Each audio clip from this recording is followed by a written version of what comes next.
Hello everybody, is this thing on?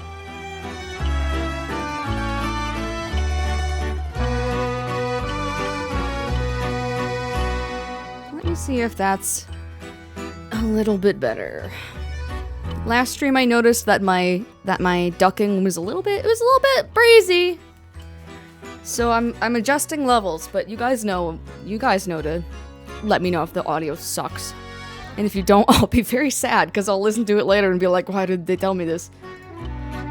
Everybody, welcome to the stream. Happy Thursday, how are you doing? As a postponement from last week, today we're doing Paranormasight, and I'm very, very excited for it. Especially because, if you'll notice, I used the game as my intro song this time instead of my regular BGM, because as soon as I opened it, it slapped me with a 3/4 time waltz, and you guys know that that is my shit. That is absolutely my shit, so I'm very excited to delve into this. But how's everybody doing? How have you been since last night? Since last night's Rudy Tooty Point and Shooty, Wild Arms. I hope everybody's doing well. I walked into my room after setting up stream, and it's so fucking hot in here. I don't know why. I'm so well insulated. I think it's because my Surface Pro is like a small space heater. So I've been working all day, so everything is just warm. It's cold, please share. Get a Surface Pro. It doubles as a laptop and a space heater, apparently. Let me go ahead and jump over. Hi, hello, hi, oh my god. And similar to me, even the game says, "Ah, you're here, welcome, welcome." So this is what greeted me when I opened the game. And I was like, nah, this music is too fucking dope. I gotta play it. I gotta play it for chat. So I already know that our seatbelts are fastened for a good ride. I think this is a game that I can just straight up play with keyboard and mouse, so I'm doing that for now. Unless it mysteriously changes, in which case I'll have to open DS4, but it's fine. Ah, you're here! Welcome, welcome.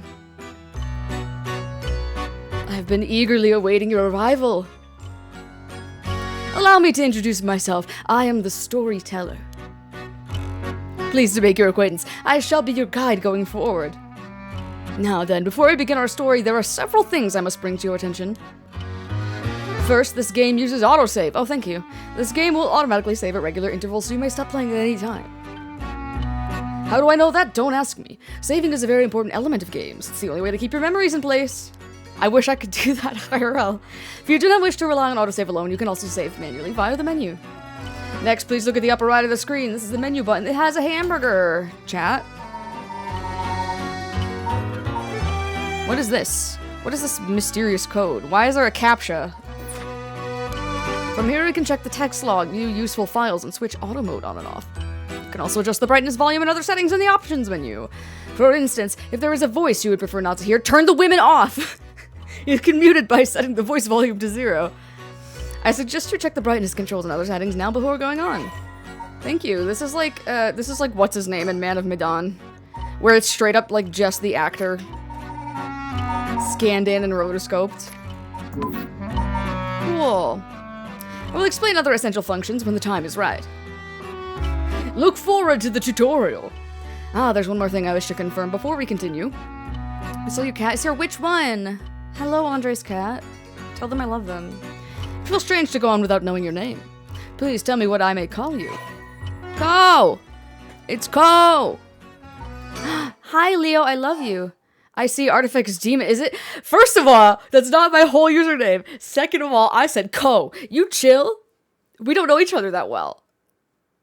Artifact's Demon is not my name. Leave me alone. No. That was rude of me. Please pardon my mistake. I'm sure that's what you said, but it seems I was wrong. What came over me? Let me try again. You wish to be called Ko? Yes. He is a little sussy baka. I've been meaning to check this one out. God, I caught the start. Yeah, I'm glad you're here too. Where you at? I've been looking forward to this one, but I kept missing the mark with Shout out. With what the hell? To money. Nor, thank you so much. Oh, Merry Christmas to you too, my friend. Thank you so much. I really appreciate that tip. Oh, I really appreciate that. You're awesome. Very good. I seem to have gotten it right this time. I was not. I know that this is like a supernatural horror mystery visual novel, but I didn't expect them to come out the gate swinging with like, here's your username, actually. So that's some Doki Doki Literature Club shit. All right, now that we've been properly introduced, let us begin our story. Presented by Ko. Wow, that's me. From antiquity to present day, regardless of how society and civilization evolve, death has been a constant presence that none have ever escaped. Whether it is one's own or that of someone close, death is always a difficult thing to accept. This is an immutable reality, a value shared by all, no matter the age in which they live. In fact, oral traditions reflecting people's fears and prayers regarding death still remain, ghost spirits and so on. Similarly, in an attempt to defy death, many curses, rituals, and customs have been born. From burning spirit incense to summoning the souls of the dead. Both normal things. Some of those secret arts are still being passed down to this day. Ah, on that note, Ko, this may seem rather abrupt, but... is there someone you wish to bring back from the dead? What if you had one chance, one shot, to use the secret art of resurrecting the dead? Yes, if you had the power to bring someone back to life, one time and one time only, what would you do, Ko? I'd use it even if I had to sacrifice myself. I'd use it even if I had to sacrifice someone. I'd use it if it came at no cost. I wouldn't want to let someone else have it. I think I'd use it if it came at no cost. Honestly, yeah. If there weren't some like catch-22 of like you revive someone and you kill someone else or fucking whatever, then I wouldn't do that. Double it and give it to the next person. That would be great. I see. Very interesting. Yes, that's what I thought you'd say. What seems to be the matter? Ah, you want to know what this box that has been sitting here is? This is a television! Oh my god, yeah, it's quite the curious thing, isn't it? This is called a color television. The world I'll be sending you to is full of devices such as this that do not exist in the age you're from. In this era, a color television can be found in nearly every household. That is not all. For example, if a person should wish to contact someone while they are out of their home, they use public telephones like this that can be found all over the city. Every time I see you post a stream storing announcement in Discord, I see the art and go a little feral because that's what heart irises do to me. I appreciate that. Are you constantly transfixed when looking at my model? Can you imagine what life would be like at such a time? The far-off past of 1995. I'd be thrilled to have you continue the story, Ko. After all, that's why you came here, no? So let us begin. I've kept you waiting long enough. Kept you waiting, huh? I present to you PARANORMASIGHT, a bizarre tale surrounding the curse known as the Rite of Resurrection. A peculiar yarn ensnaring 9 men and women in a fierce fight for their lives as it unravels. Some of the characters appearing within surely share your views on the Rite of Resurrection. I imagine those who have lost someone dear to them will feel particularly strongly about it, clinging to it as their last desperate hope. Wow, white man. First I shall introduce a man named Shogo Oki. Oki is one of them. I would love to look at this. Storyteller. Sex? Yes, please. Storyteller guides those who visit Paranormasight. Everything about him remains a mystery. Even his sex, but we know how to gender his pronouns. Shogo is an unremarkable young man entering his 3rd year of working in the planning department at Hihaku Soaps, a chemicals company headquartered in Sumida. Born in Western Tokyo to an ordinary family around the same time as the birth of color TV, he grew up amidst the boom of special effects heavy action films, anime, variety shows, professional baseball, there you go, Andre, and pop music. Shogo graduated from a famous private university in Tokyo and has since settled into an apolitical mindset, common among those of his generation, with no strong ideals and no particular dissatisfaction with the world as it develops around him. This bitch a little centrist. He's content to just go with the flow, having stumbled into his current position by pure chance, and it's safe to assume he'll follow the stereotypical path of working his way up the ladder, starting a family, and remaining at the same company until retirement. He plays folk guitar as a hobby, and is currently looking for a girlfriend. So ladies, hit him up! Oh, hello. Oh, I wonder what it could be at such a time. Why am I mentioned when there's sports? This is straightism. Early this morning, the body of a drawn man was discovered at a park in Sumida City. Police have identified the body as Shogo Oki. Wow, that lasted no time at all. A 25-year-old man who worked at a company in the area. As signs of a struggle were found, the Sumida police suspect foul play and have launched an investigation. Ah! Oh, excuse me, please pay no mind to what you've just seen. Goodness, you very nearly saw something that would have spoiled the story. Just pretend you did not see that. Let us turn back time back a smidge and start again from there. Do you understand? You saw nothing. You know nothing. We know nothing, chat. He's right. The story's a work of fiction. Yippee! All locations, characters, organizations, legends, etc. that appear in the game have no relation to reality. Or so they say. I've got your number square. Yippee murder! Shogo? Shogo, are you alright? Who? Oh my god, that's me. Hey, can you hear me? You're beautiful. Aw. Hey, that's not a proper answer. Earth to Shogo Oki. What do you think you're doing falling asleep here? You gave me quite the shock. Come on now, up with you, up. Oh, I can look around. Whoa, oh cool. Okay, and... the fent be poppin'. There. How's that, alright? Who are you? Do you feel dizzy? Have a headache? Are your humors off balance? Who fucking says that in the 90s? Are your humors okay? I'm fine, I think.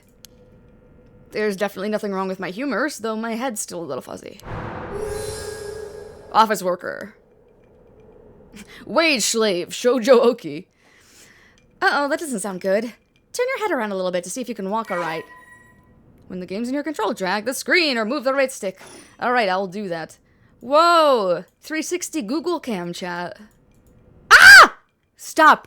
I don't like... if they're gonna do that throughout the game, I am going to piss. Good, good. You seem to be fine. What a relief. That was woman jump scare. Remove the woman. Turn the woman off. Do you remember anything? Like where we are, what we're doing? The Rite of Resurrection? Huh? Wait a second. When did I tell you about that? I mean, I guess I must have, seeing as you know that name, but... weird. Anyway, you still seem a little out of it. Why don't you look around a bit more? Okay. I'm scared. I'm kind of scared too, considering you immediately jump scared when I looked around the first time. Alright, this is Sumida City, Tokyo. We're at Kinshinbori Park near Kinshinsho Station. She kills you to revive her cat. Me doing anything for Shasta, honestly. Yoko brought me here saying she needed my help with something important. It's just past midnight. That explains why there's nobody else around.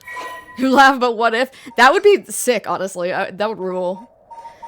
One of the 23 districts of Tokyo, located in the eastern part of the city. It's surrounded by the Sumida, Arakawa, and Kyunaka rivers. At the start of the Showa area, the area was still divided into two districts, the southern Honjo and northern Mukojima. They were merged into one district after the Second World War, said to be named after the Sumida River and banks that line it. Unlike the river, however, its name uses the character for ink, rather than that for corner. Even now, people still frequently mix up the two. Despite suffering extensive damage from both the Great Kanto earthquake and air bombings during the war, Sumida managed to recover and come out on top every time. Once filled with samurai residences, it is now home to a thriving industrial district and many residential zones, though evidence of its previous character can still be found all around the area. Open 1950, conveniently close to Kinshinsho Station and surrounded on all sides by roads, this paved park is a popular spot for people to meet or relax. Kinshinbori Park was named after Kinshinbori Canal, part of the South Warugesui Canal, which could once be found nearby. In fact, the area's name Kinshicho was also derived from the canal. Culture! It would be so cool if... I wish Japan was real.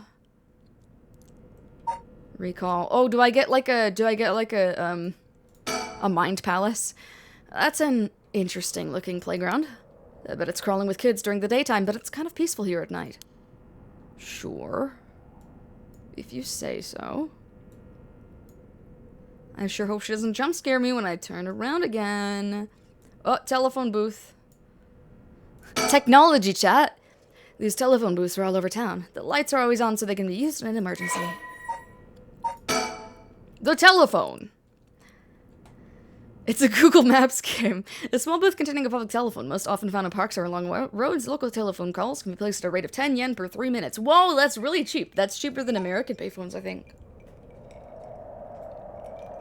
Like, even when payphones were first a thing, I think that's still cheaper than American ones. More recently, telephone booths capable of accepting prepaid cards known as telephone cards have begun to spread, enabling one to make a phone call without the need for small change. I love culture. Hello. Yikes, that was close! If we died before we got our hands on the rite of resurrection, everything would be over before it was started. Okay, haha, yay! Ugh, I'm still a little woozy. What the hell is wrong with me? There's a girl here. Who's she? Yoko. That's Yoko Fukunaga. Good, at least I can remember that much. First met her about a month ago. She's 23, works as a housekeeper, and is really into the occult. If I think harder, I can probably recall a little more about what's going on.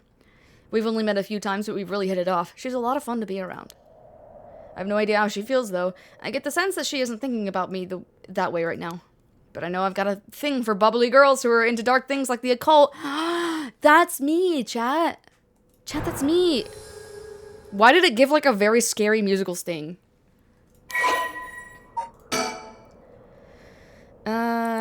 After obtaining a junior college degree, Yoko started working as a housekeeper. Due to her ability to see things others cannot, she's received strange looks from a young age. This ability spurred an interest in the paranormal, which she continues to pursue to this day.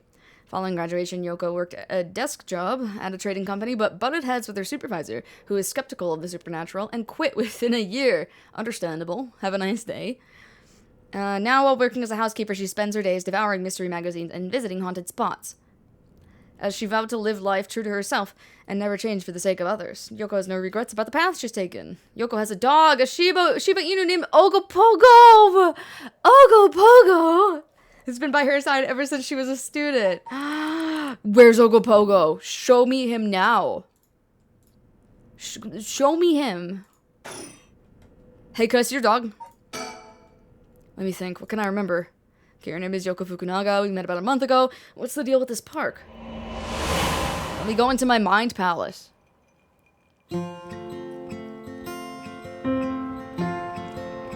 It's around noon on one of my days off. Who the hell's over there? That weird shadow person. I just finished running some errands in Kinishicho and was here taking a quick break.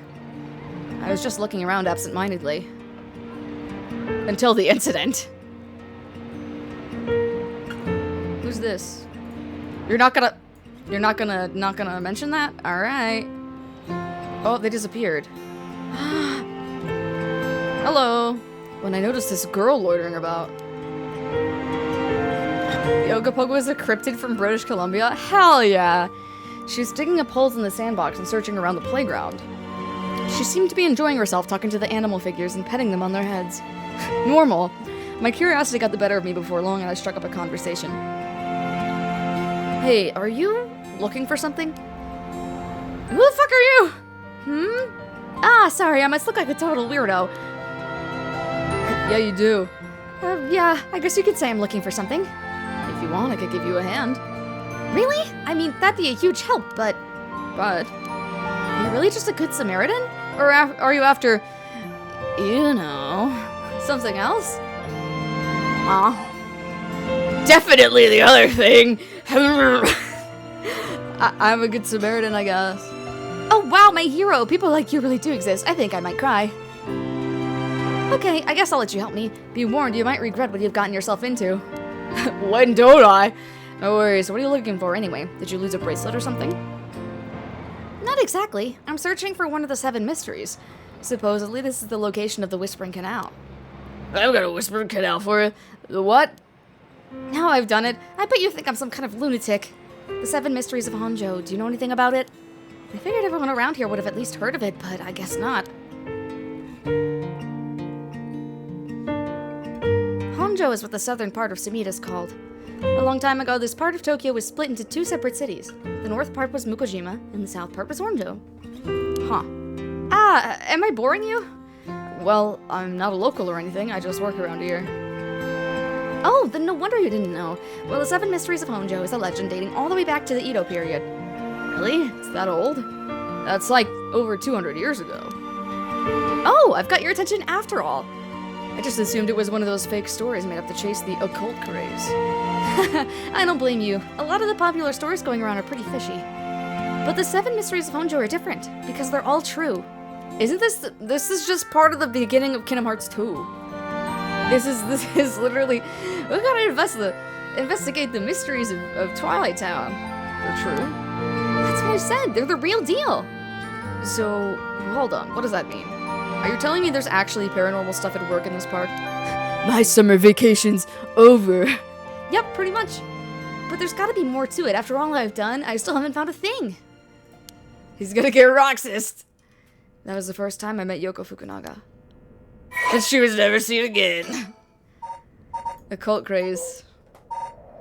Paranormal phenomena, the supernatural, aliens, cryptids, lost civilizations, ESP, the list goes on. Such unexplainable phenomena are quick to take on a life of their own. A plesiosaur named Nessie living in Loch Ness, sightings of mythical creatures like the Tsuchinoko real, chat, or Hibagon, the urban legends of the Kuchisake Onna, television reports of spoon-bending psychics, documentaries which feature mediums and spirit photography. These are only a few examples of stories that have captivated the public. There's no end to this obsession in sight, with magazines on paranormal phenomena enjoying widespread publication. Most recently, rumors of an ancient ritual known as the Rite of Resurrection have been spreading in certain circles. So I'm trying to figure out... Are we in the 80s or 90s right now? Or 70s, even. First color TV was, like, 67, right? We exchanged contact information. We've talked on the phone a few times since. We've even met in person once or twice. But she never brought up the 7 mysteries of Honjo again. I figured she'd gotten bored of it. I heard paranormal. Hell yeah. Until today, when all of a sudden she decided to resume her search. Oh, wait a second. Where did Yoko go? According to Yoko... Oh, there she is. Don't worry about it. She's right over there. The Whispering Canal, one of the 7 mysteries of Honjo, was around here somewhere. Yeah, they're old as fuck. It was just like, there seems to be some time warping reality thing going on, and that's why the storyteller was like, oh yeah, you don't recognize what a color television is, but it's common when you're not from this era. So either Shoga himself or some other unnamed character is not from this era. Is either from very, very much earlier or very much later. Or maybe you're just very stupid. Spoonbending guy was extremely debunked. It's still so funny though. It's apparently the story that the expression left at the canal originally comes from. I've never heard that expression, but it's okay. I think I left myself a note about it. I should check my files. Let's check our files, chat. Is she a bitch and a ghost? Both.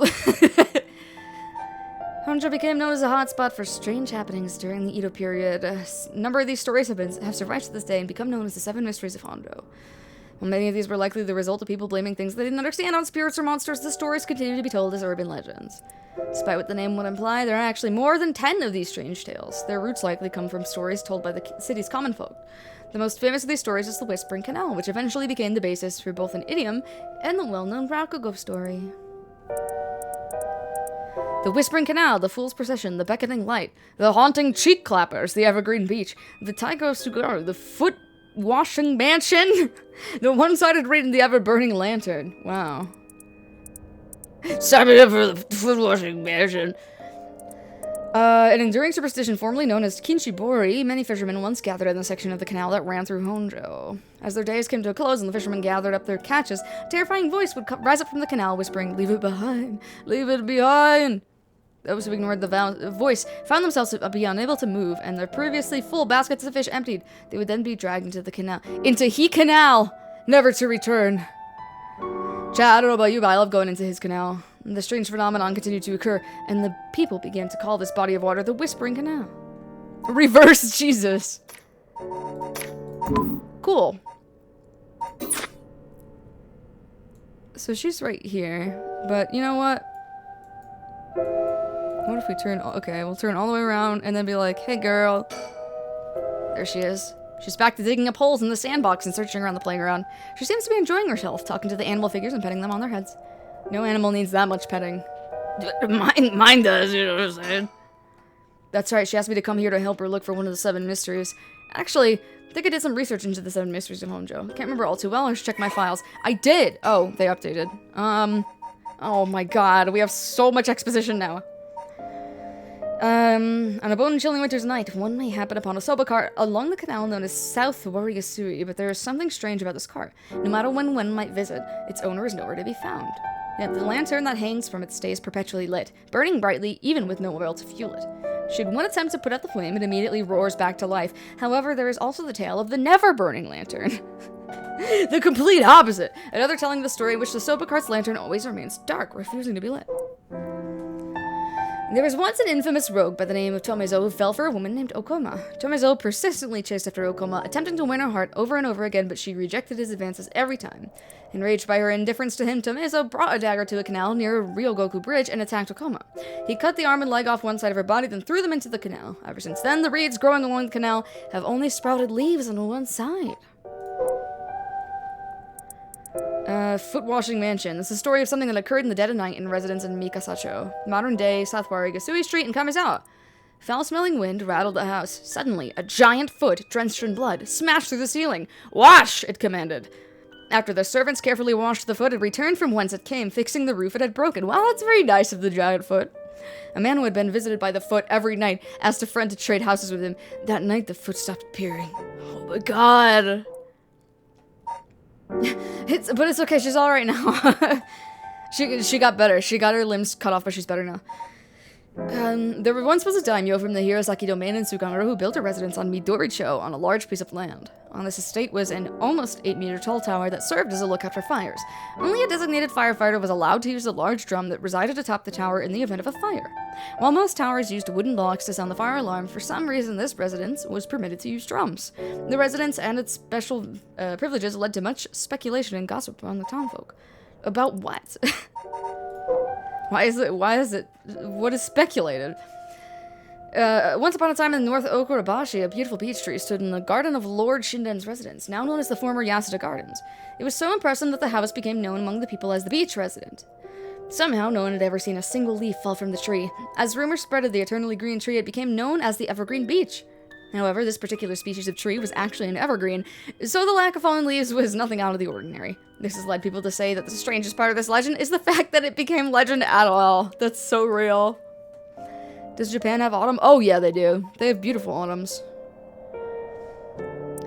As the evening bell rings in Iricho, near present-day Shimoku Bridge, a night watchman patrols the dark streets and announces his presence by shouting warnings about fires, all while striking his wooden clappers. But tonight, the sound of another set of clappers answers back. He curiously claps his clappers together again. Clack, clack. The echo answers again, but no matter how hard he searches for the source of the second pair of clappers, he never finds it. Some say it was the work of a mischievous tanuki or kitsune, while others say it was a warning from the spirit of someone who lost their life in a terrible fire. Jeez. While walking along the road near Hoonji at night, one might spot a hazy lantern up ahead, despite there being no one around. Following it will cause it to go out suddenly when getting near, but just when one fears the darkness might swallow them up, another light will appear further ahead, as if guiding the one who sees it.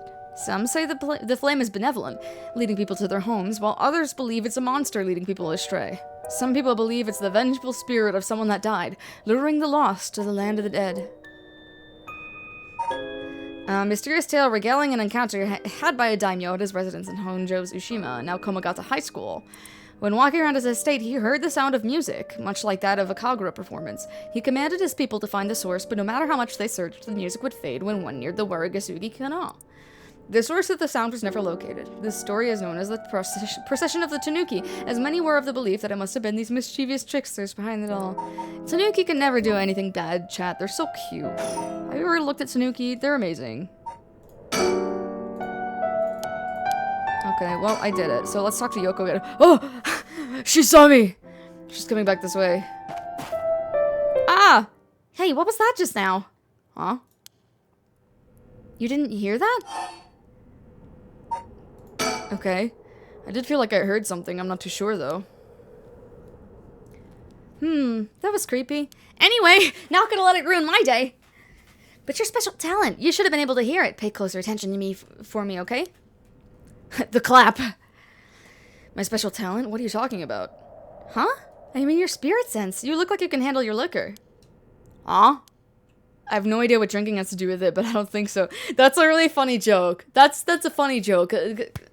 Yoko, thank you.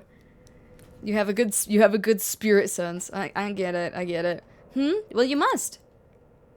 I mean, you can see me, right? Huh? Huh?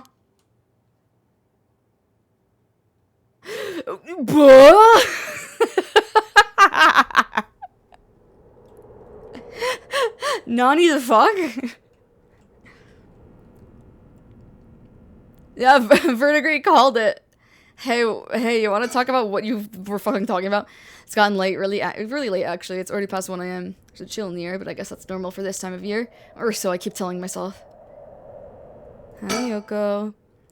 I don't know how she's so comfortable talking about spirits of the paranormal at this time of night. Either she's got guts or she's just used to it. Unless...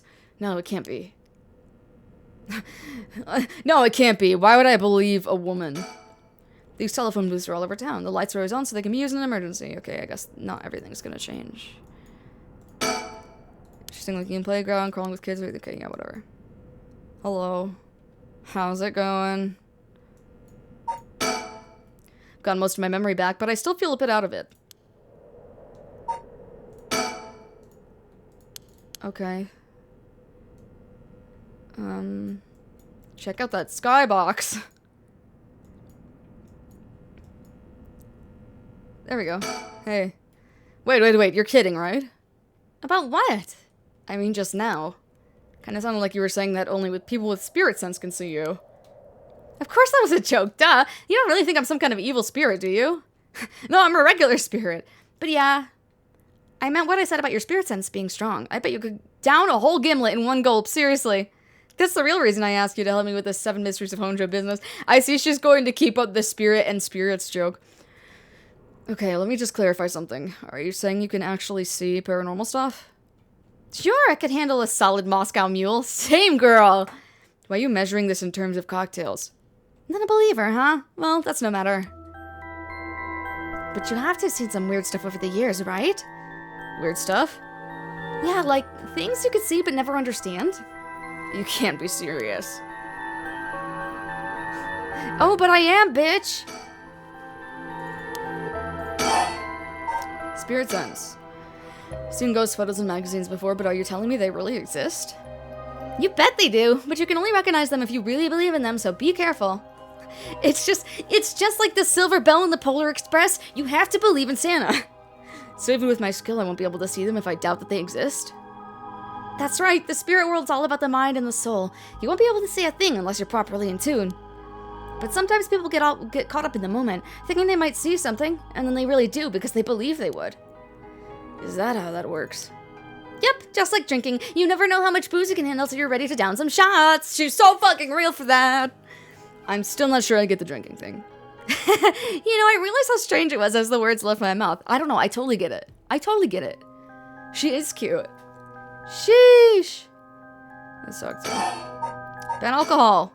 Totally unrelated, but do you actually drink? Real alcohol, I mean. Whoa, talk about whiplash. I didn't expect you to start making a small talk. Well, our conversation was getting a bit dark. Figured a change of topic might lighten things up. Oh, I see. If you really want to know, I like to think I can handle a few drinks. But to tell you the truth, I've never actually had a Moscow mule. Really now. I just thought it sounded cool. I'd like to try it, though. Why don't we go for a drink sometime, then? Ooh, are you asking me out? No, you're just being a good Samaritan, right? No, that's not what I meant. I'm just kidding. Yeah, I'd be up for that. But only if we find one of the 7 mysteries. Alright, then let's get to work. Let's get some pussy tonight. Oh, I have to talk more about spirit sense? And if you can believe that, there might be hope for you yet. You can't be serious. Oh, that was all? 7 Mysteries of Honjo. I just remembered, I actually did some research on the 7 Mysteries of Honjo at the library. You did? What did you find? Absolutely fucking nothing. Well, I discovered a few interesting things. Oh, tell me everything. 7 mysteries? Although they're called the 7 mysteries, the literature lists 9 of them, and in our files it said there's 10. So what's the one that Shogo's missing here? Oh, I'm surprised you picked up on that. Nice researching. Some people think there could be up to 15. Wow, that's a new number also. That's the thing about these old folktales. Stuff gets added to them over the years. That's more extra stories than main ones. Yeah, but the 7 mysteries rolls off the tongue way better than 9 or 15. If you say so. It was 7 mysteries in Kingdom Hearts 2 also, wasn't it? But it makes sense, don't you think? It's more likely to be passed on if it's easy to remember. Huh, that's a good point. I've been looking for the last 20 minutes. Dialogue's really well done in this, and the scene composition, the conversations don't feel boring at all. Yeah, I really like this. I like their dynamic, like, right off the bat. Same could be said for her life about believing. Disbelief is called anti-magic and Umineko. I have been thinking about Umineko throughout this, like, how important, like, actually believing in the thing is, and, like, if you don't believe, of course you're not gonna see it. What about the 7 mysteries of Honjo caught your attention? Are these really ghost stories? Fucking Valor, boo that man! But Valor's so funny. Without love, it cannot be seen. I'm good I didn't miss too much. Hi, bestie! So I read some of the stories, and none of them were, well, scary. I thought these were supposed to be ghost stories. That's true. They're more like a collection of superstitions, really. But there's some pretty disturbing ones in the mix. Yeah, like the one that's supposed to take place here, the Whispering Canal. Battler is a himbo, and I love him. He's voiced by Daisuke Ono. I love him a lot. People who fished in this canal could hear a voice called out saying, "Leave it!" To ban their catch, or the canal would take it. Right, right. Is that what you're expecting to find here in this park? Not quite. We're talking about a folktale from hundreds of years ago. After centuries of the telephone game, who knows if it's anything like the original story? So basically, you think the true story of the Whispering Canal might be completely different from what we know? Exactly, I'm sure it is. I mean, weren't you curious? About what? Just had a vision of the bad sprites. Ryokishi original art. People from around here have that expression, left at the canal, right? Meaning to abandon someone. This story's where it comes from. Except the story being told today is about fish. There's nothing in it about leaving people behind. Now that you mention it, that's true. So you're saying the original story maybe did involve someone being abandoned? That's what I'm trying to find out. I don't like that she, like, paused for a second. Gotcha. So Charlie's here. Oh my god, tell Charlie I said hi. Hello, Charlie. Yay! Oh, by the way, were we talking about the Rite of Resurrection? Ooh, your memory's as strong as your tolerance. I'm gonna start calling you Martini Man Shogo. She's really going hard on this joke. I'm really climbing up the drinks menu, huh? So, oops, I missed that. So you know about it, huh? The Rite of Resurrection. A magazine ran a feature on it recently that got practically everyone talking about it. Really? Maybe that's where I heard it. Still, I don't know. It seems a little too far-fetched to be true. So the Rite of Resurrection. I'm gonna call her Yoko Ono because I want to shoot her. She hasn't done anything bad yet. It's the forbidden art of bringing the dead back to life, concocted by a famous onmyoji from an ancient age. Rumor has it an old manuscript was containing actual concrete details about the rite was recently discovered. This rumor comes from a presentation given by a local historian Hideki Ariahashi at an academic conference. You sure know a lot about this stuff. That's because I'm secretly a huge occult buff. I don't think that's a secret. I kinda got that. Oh. But if a researcher spoke about it at an academic conference, it must have some basis in fact. Exactly, that's why I believe the Rite of Resurrection is real. Now I'm starting to believe it too. Good, the pursuit of the unknown starts with belief. I got that from Professor Arishi himself. When I look closely at Shogo's eyes, the art style kind of looks like Nomura's art himself. So that's interesting. They got some inspiration there.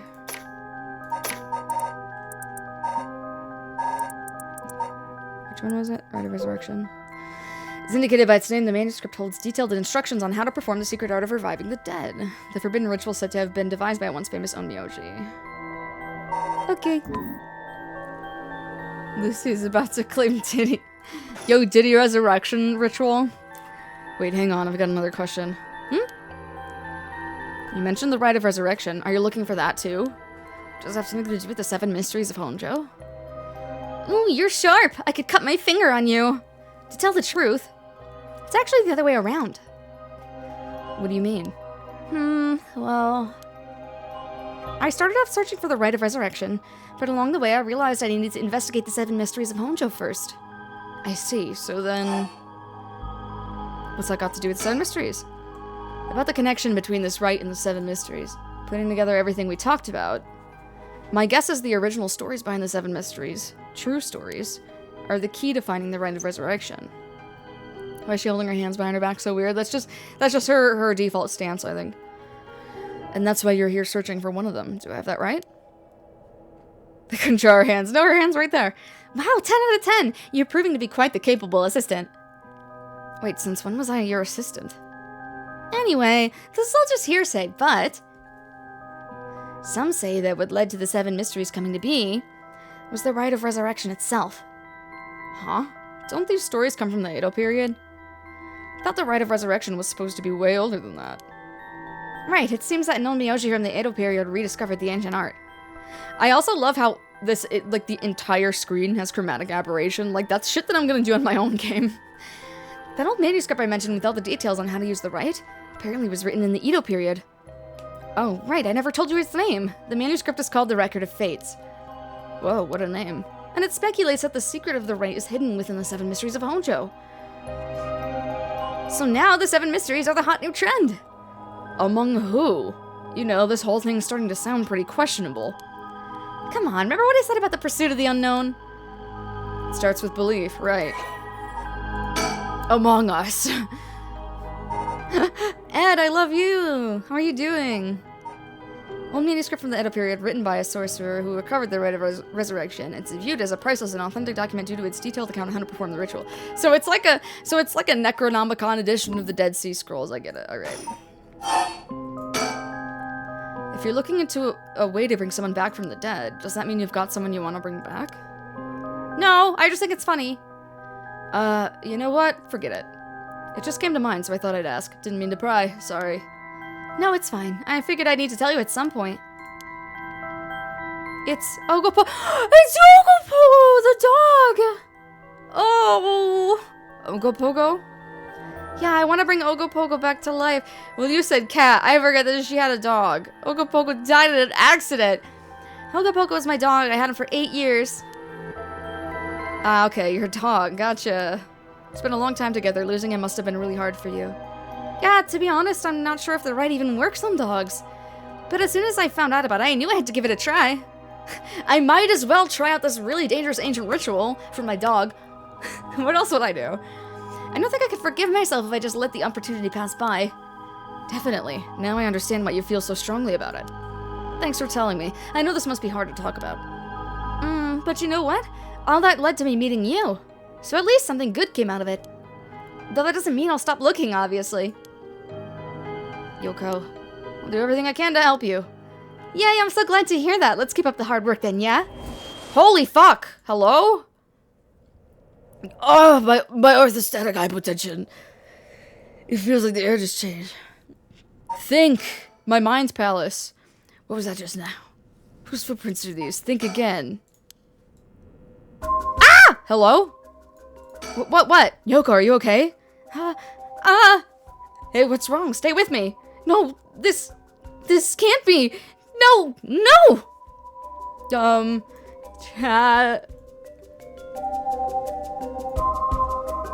Chat.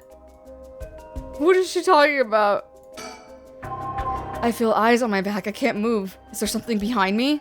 That's what I was looking at. Think thrice?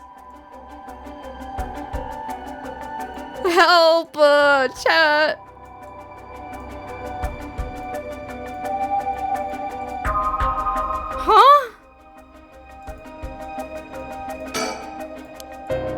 Huh? She's screaming. Yoko! Think. Something's got Yoko really rattled. Wow.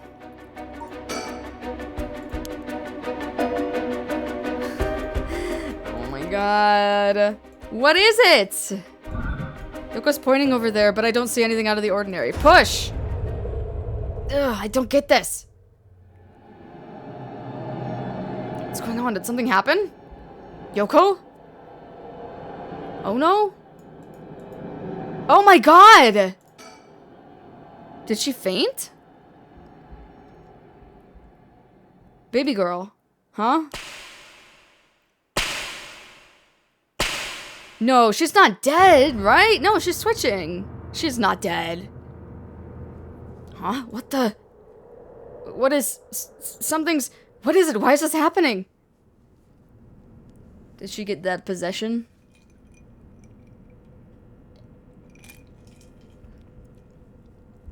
Bad company. Bad company.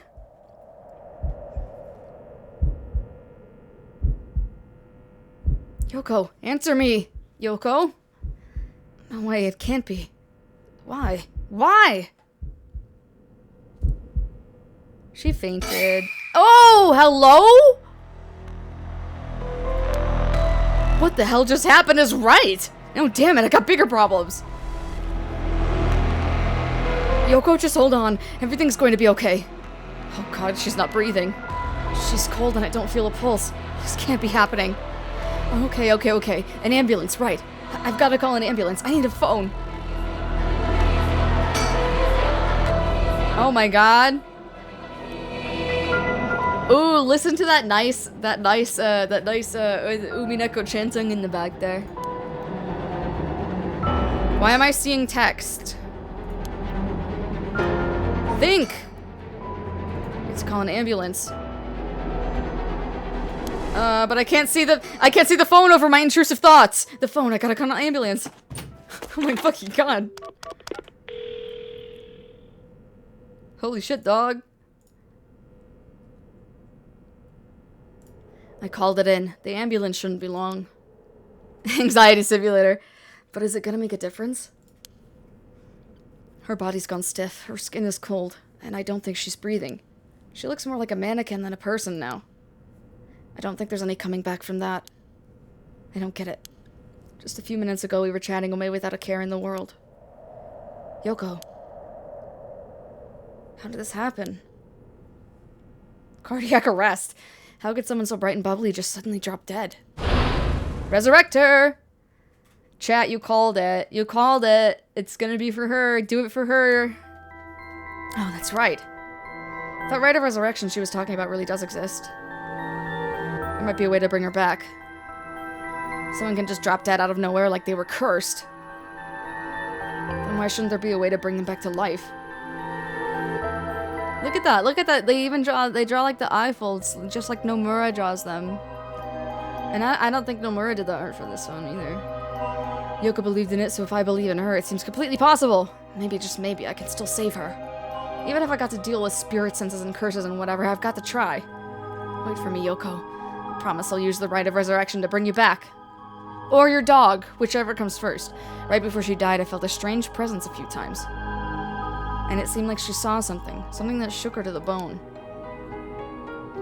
There's definitely something strange going on, and maybe it's still here. What could she have seen? I better stand here, really cool, with my hands in my pockets. She mentioned that the Rite of Resurrection and 7 Mysteries were connected. So maybe, whatever it was she saw, had something to do with that Whispering Canal. Whoa!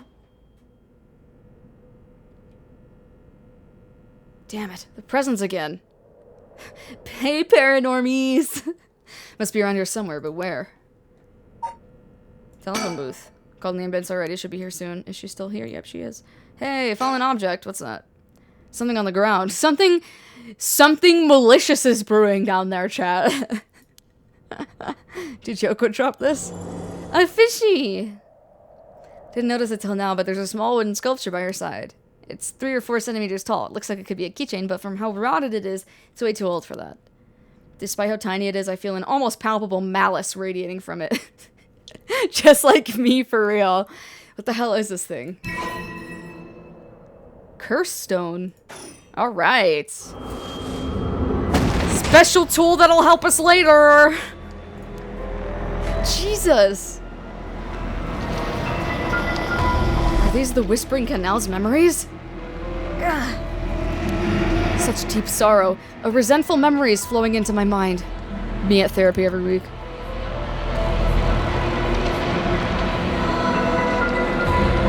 Kill them. Kill them. Those who walk away, kill them all.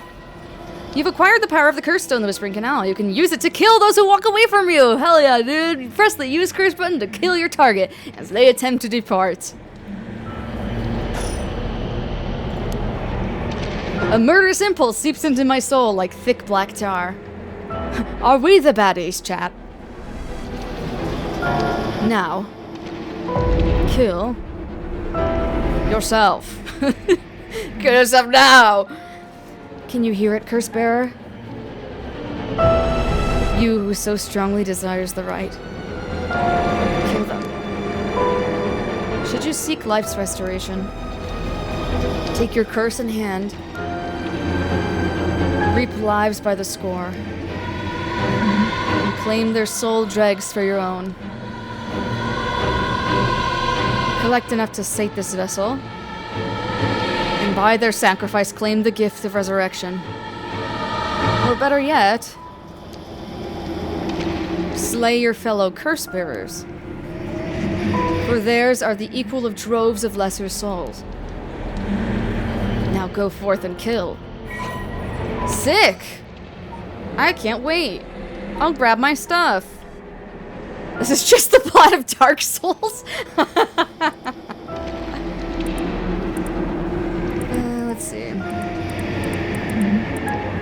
Kills by drowning the ones who leaves the curse bearer behind. Toki loved fishing with her father, Jinkichi, more than anything. With their wicker baskets on their backs, they would leave for the canal every morning and fish till the evening. The miso soup her mother Koma made using the carp they'd caught was to die for. Her parents loved her dearly. One day, however, her father disappeared. Toki's mother went to look for him and never came back either. Those who came to express their concern eventually stopped visiting her out of fear. Toki continued to wait all alone. Mother, father, where'd you go? Don't leave me behind. Unable to bear the loneliness, she left her home and trudged along the roads until night fell. Neither her mother nor father were anywhere to be found. Tears stung her eyes. Suddenly, the sound of fish splashing in the water cut through the silence. She found herself standing before the canal where they used to fish together. The taste of carp and the memory of her father's smile flashed across her mind. Without thinking, Toki walked into the moat. The sound of water splashing echoed throughout the night air. Passers-by thought of it only as the fish in the canal. The splashing faded and silence returned to the lonely night. Curse echoes are the visual manifestations of curses. These manifestations are fundamentally related to the origin of the curse. They don't always take the same shape, may sometimes appear in a more abstract or disfigured form. They lack consciousness, unlike a spirit, and are thus the mere dregs of a soul. Curses are made tangible by what are known as soul dregs. Someone possessed by a curse that has a curse echo is called a curse bearer. Curse echo in itself is a curse, and a possessed curse bearer can inflict that curse upon others at will. Curse that comes with a curse echo is considered very powerful in and of itself.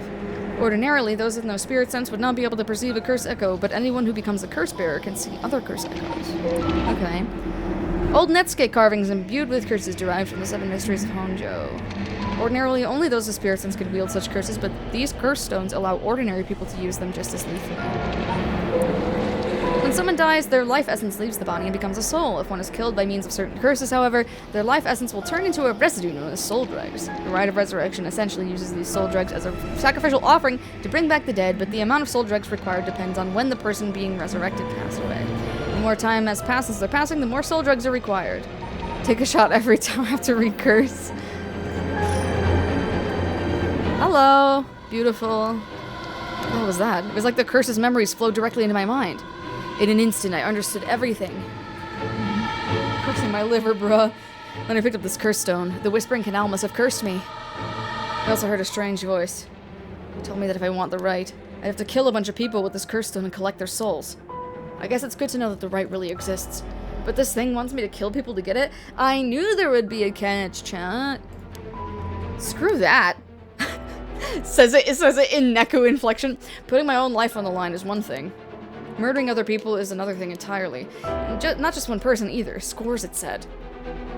So this is the curse of the Whispering Canal, huh? The legend of the anus. A curse that traps the soul of anyone who tries to walk away from me. But if I use it and collect enough souls, then I'll be able to bring Yoko back. And there was something about the other curse bearers being worth more soul dregs. Jeez. I'm really at a loss here. Anyway, you gonna be okay? Oh, of course. I don't know how it took me so long to realize. This has to be some weird prank she's playing. Any second now, she's gonna open her eyes, get up, have a good laugh at how scared I was. Any minute now. Alright, Yoko? You can give it up now. Boy, did I fall for that one. You really got me good. Wait, no, I've got it. You really were some sort of spirit all along. There's no way you're really dead, right?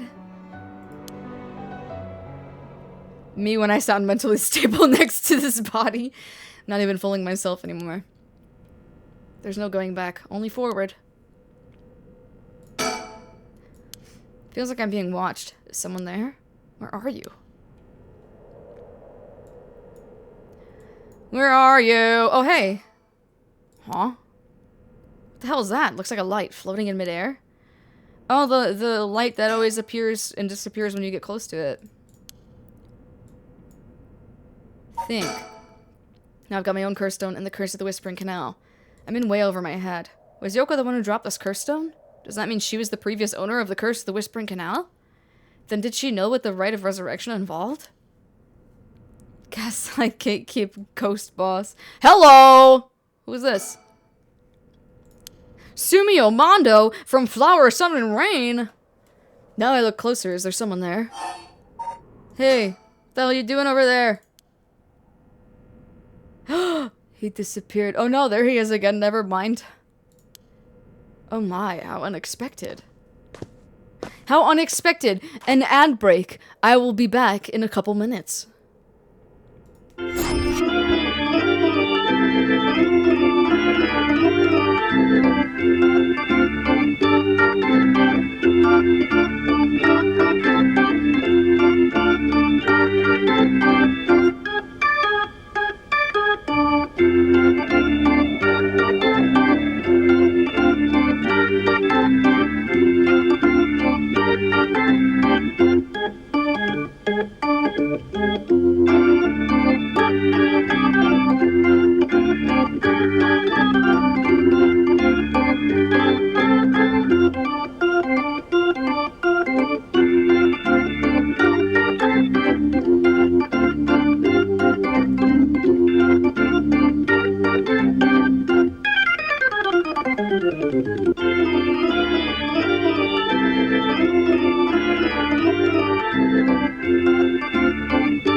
Hello,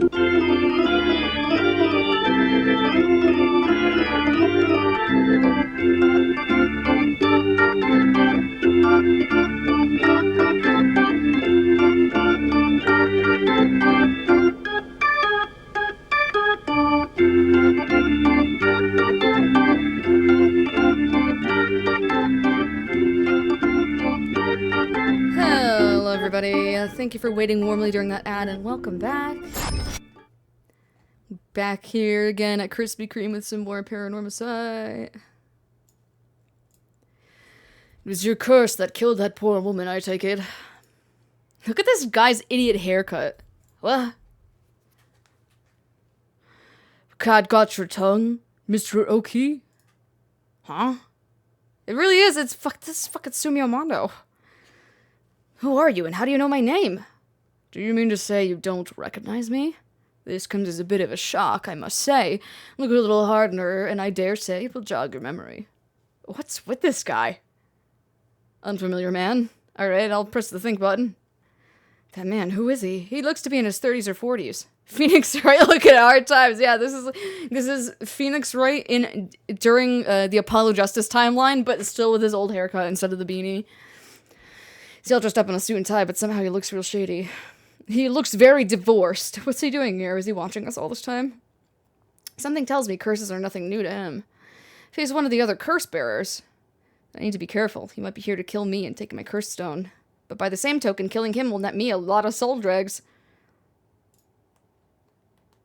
It looks like his existence is a curse.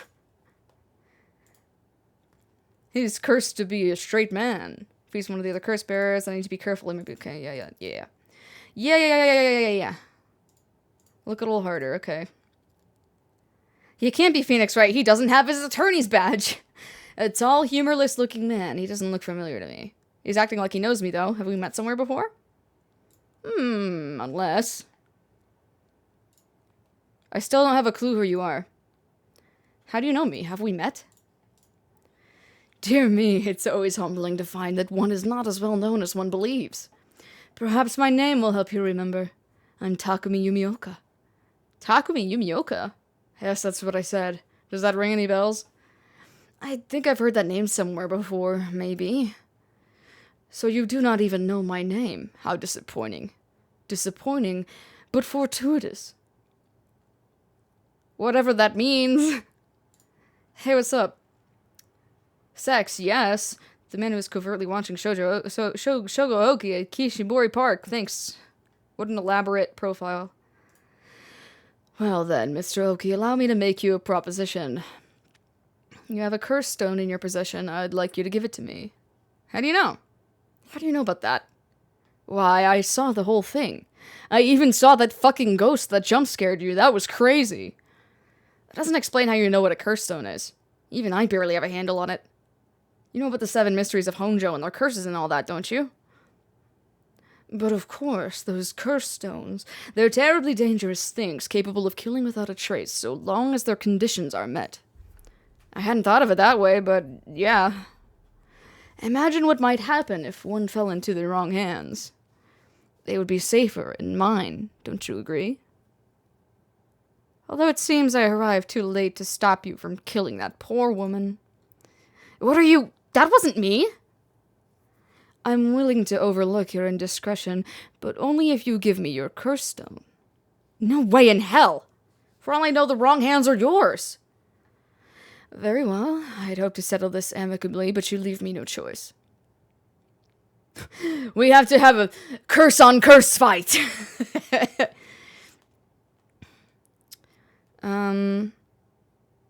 But he could also just be a guy that has really good spirit sight.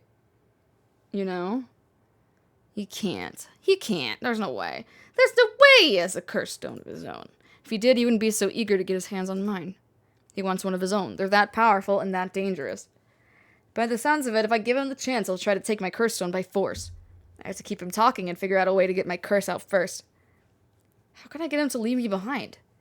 Though it would be a waste not to take this chance to find out about the other curse bearers. Hey, what about this thing that's over here? It's closer now. This is another one of the 7 mysteries? Looks like a will-o-wisp, maybe. Was there anything like that in the 7 mysteries? Yeah, the dinger. The lamp fire. Scenario 1, it does what he came here to do. Scenario 2, suddenly needs to be somewhere else. He's probably here for my curse stone, so I don't think I can get out of scenario 1 alive. Scenario 2 means hoping something will happen by chance, and luck is rarely on my side. So my only hope is scenario 3, something that makes it impossible for him to stay. Don't have to keep him away forever, I just need to get him to walk away once. It's creeping me out, but it's staying put for now. I should probably leave it be. Okay. Yeah. Not gonna let it ruin my day. Hey, what's up? Takumi Yumioka, he said his name was. He hasn't taken his eyes off me for a second. Even now, he's still staring right at me. Who the hell is he? Maybe if I focus, I can recall something useful.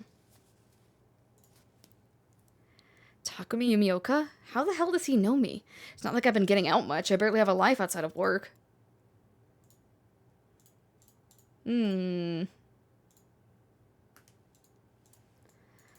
Okay. But I didn't recall anything.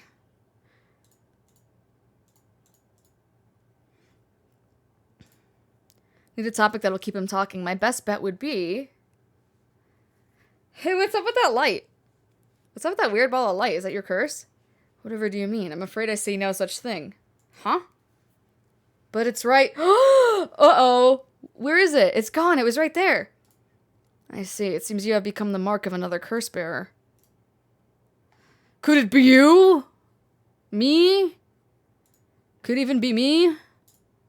Could definitely be me? Before I give you my curse stone, I want to know who you are. I need to know if I can trust you. You can't. A reasonable enough concern. Very well. I'm an associate of the great sorcerer Suigen Gamyodo. Suigen Gamyodo? Indeed, you must have heard of him. I believe he was recently featured in a certain magazine. Playboy. Your unfortunate companion there came seeking his counsel not a few days ago. It was from her that I learned your name. Wow, she really just... Loose lips sink ships, Yoko. No wonder you died. I thought she would have mentioned me to you, but it seems that was presumptuous of me. And when did this happen? Why, just 2 or 3 days ago. Gotcha. Yeah, I'm not buying that. He knows I don't know who he is, so he's just trying to feed me his story. I've only known Yoko for a month, but she never mentioned going to see some mystic. Although it is Yoko we're talking about here, so it's hard to say for sure. I hope that's enough to convince you that my hands are more than trustworthy. Nope. Not at all, actually. Wait, that's it. My work! That's how he knows me. I've never actually met him, so it totally slipped my mind. Secretary to the chairwoman. Oh! Takumi worships the company chairwoman, Natsuo Yamamori, and demonstrates his unwavering loyalty through his swift and exact execution of every task given to him. Just as Natsuo Yamamori continues to exert tremendous influence over the company since her retirement from the presidency, so too does Takumi continue to support her from behind the scenes. Acting as Natsue's mouthpiece in this capacity has earned him the ire of current president and the board of directors. Takumi knows the names and faces of not only all employees at the head office, but also the temporary workers in their factories and warehouses, and even their main suppliers. Ooh, he's got photographic memory, eh?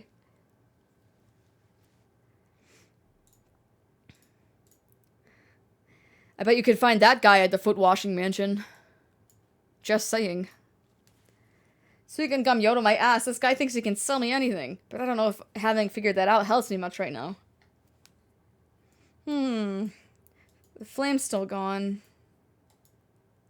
Hey Yoko, you good over here?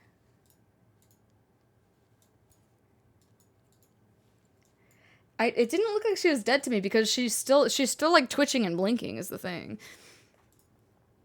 Suigen Gamyodo my ass, I know who you are. You work at Hihago Soaps just like me. You're the chairwoman's secretary. Well, that took you long enough. Your lack of company loyalty is frankly astounding. Allow me to reiterate my request then. Not as a stranger, but as your superior.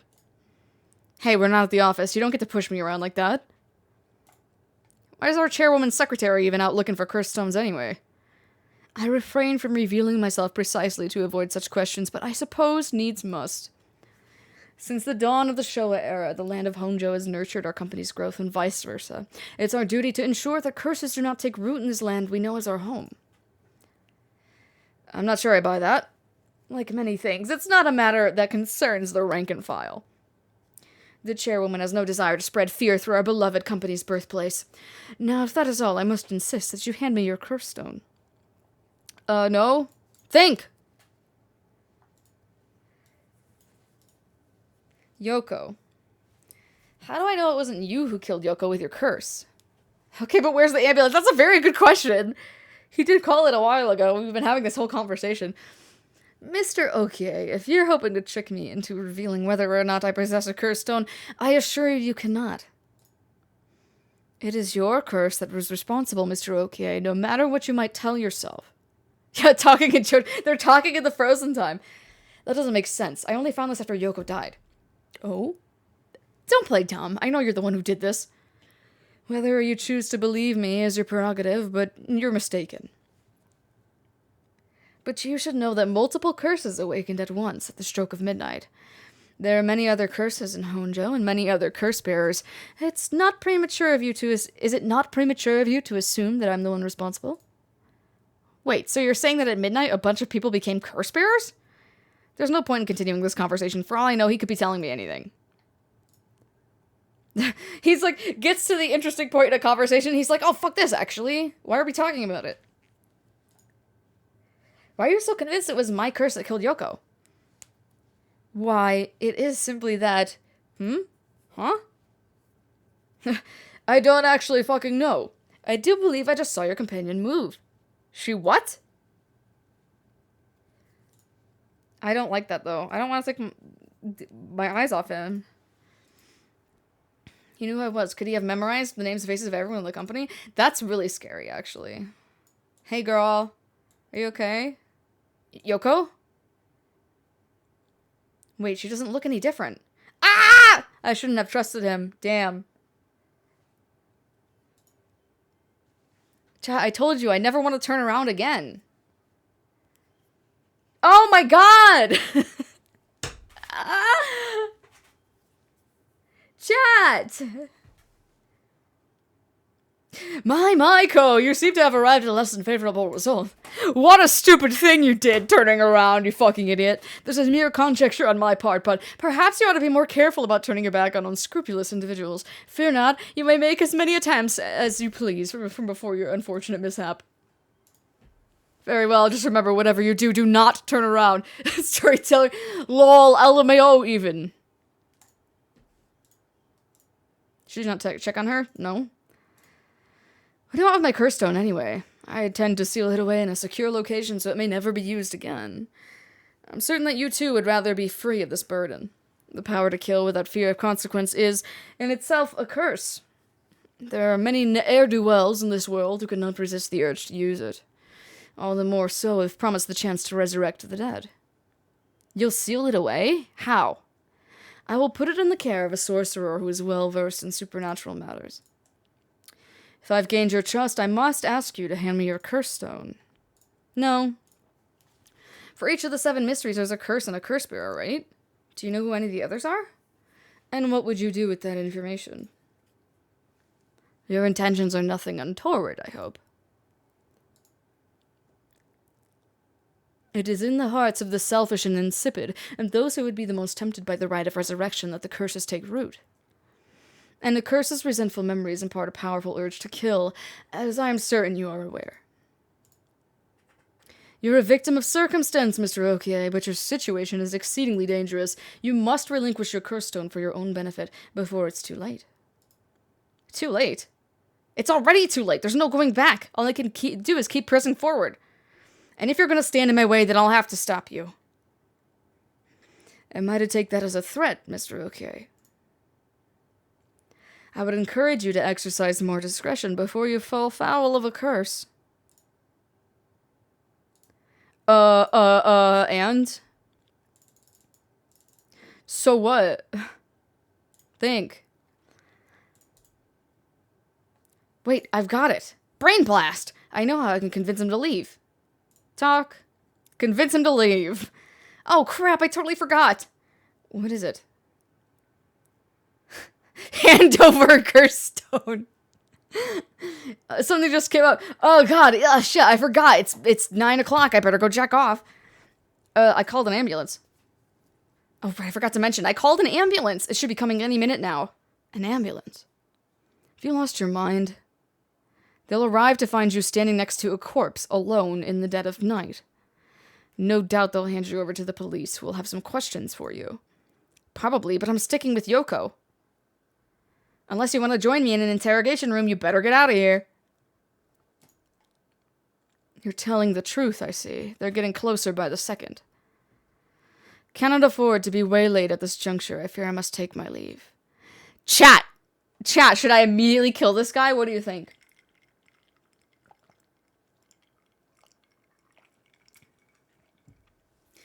I'm wondering if he will be, you know, important later. Like if we spare him, maybe he will help us later, you know? Because he doesn't know that we can just kill him as soon as he leaves. Oh, we got 2 votes for kill, 1 vote for spare. What are you thinking? What are you thinking? What are you thinking, chat? What are you thinking? Kill him. Let me see.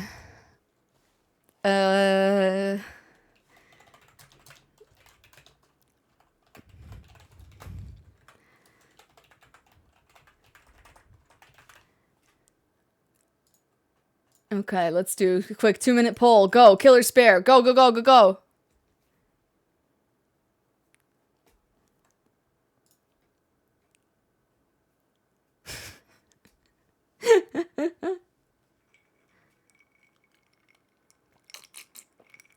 Oh my god. It was so even. His boss is number one goon. Anyone else would probably suck more. Yeah, you think so? Because I'm wondering if he's not a good person to have in our pocket later, you know? Because I don't know where the story's really gonna go. Or if he's... I'm assuming if he trusts us enough to be like, yeah, I believe you, I will turn my back on you, LMAO. Then, I don't know. I don't know, chat. He killed you, yeah. But that was in another timeline. I got better. He killed me, but I got better.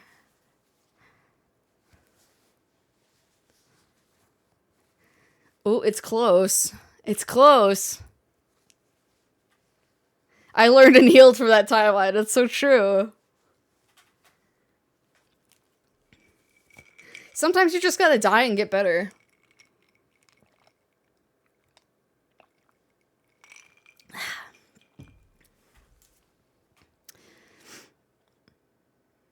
You okay?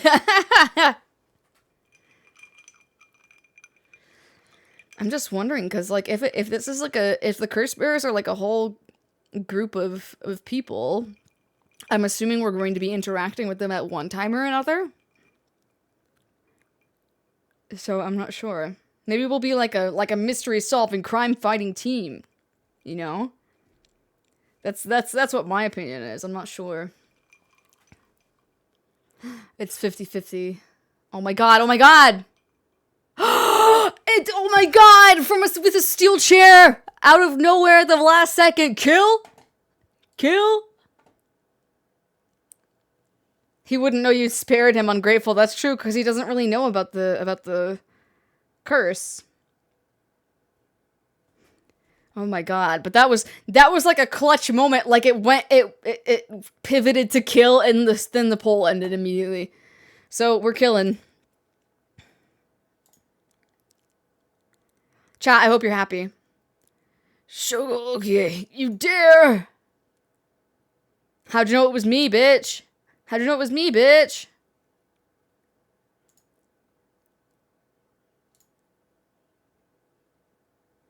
Be here in the game needed him saying, I told you so. It's gonna be in the back of my mind.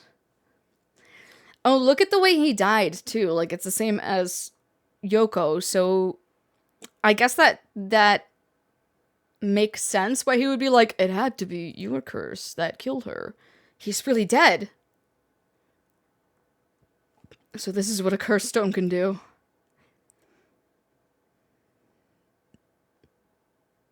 Whoa. The curse stone of the Whispering Canal has gained 1% soul dregs. Ooh, he didn't have, like, any soul dregs. That means he wasn't a curse bearer. That means we just killed an innocent man, actually. Anyway, 2 a.m. Yippee!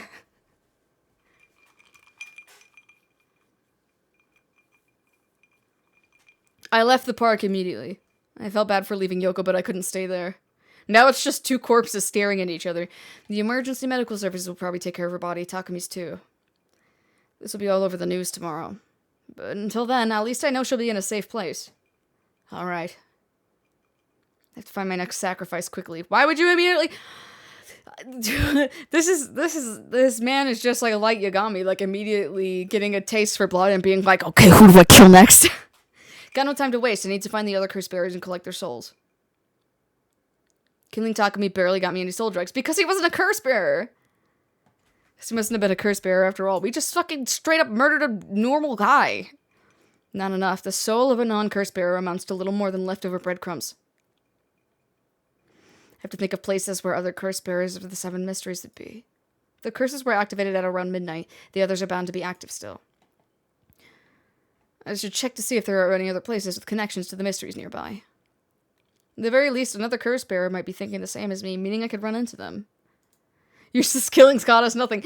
But I do like when there are drawbacks to like supernatural fantasy murder machines like this. It's like, oh yeah, you have the power to kill anyone that you want, but just remember that if you kill somebody that's not very important or is innocent, you'll get fucking jack shit. So you can't just go around just killing people randomly or at will or arbitrarily because you're not gonna get anything out of it. Like there's like a method to the madness almost.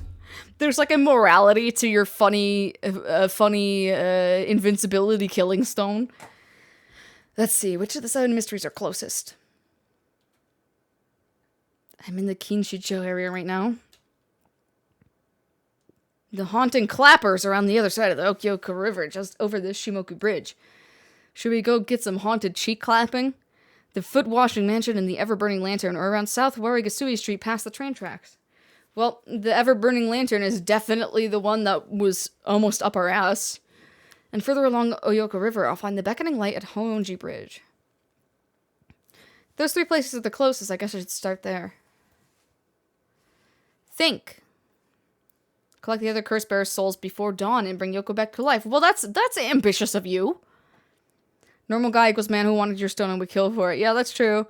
But I mean, if you encountered a person who could literally just kill anybody by looking at them, wouldn't you also want to be like, hey, maybe put the stone down, buddy?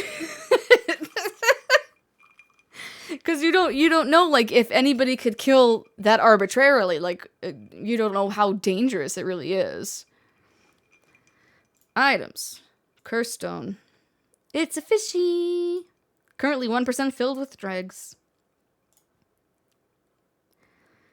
Should we go for the cheek clapping, or the feet washing, or the beckoning light? I'm feeling we should go for the clapping.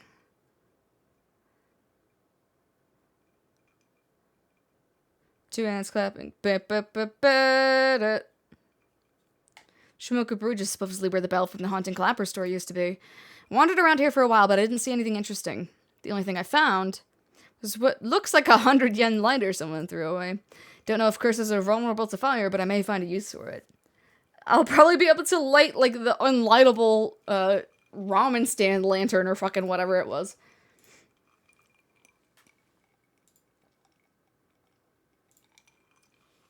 Regular-ass guy is able to light an unlightable cursed lantern. Your weed has seeds in it, ass lighter.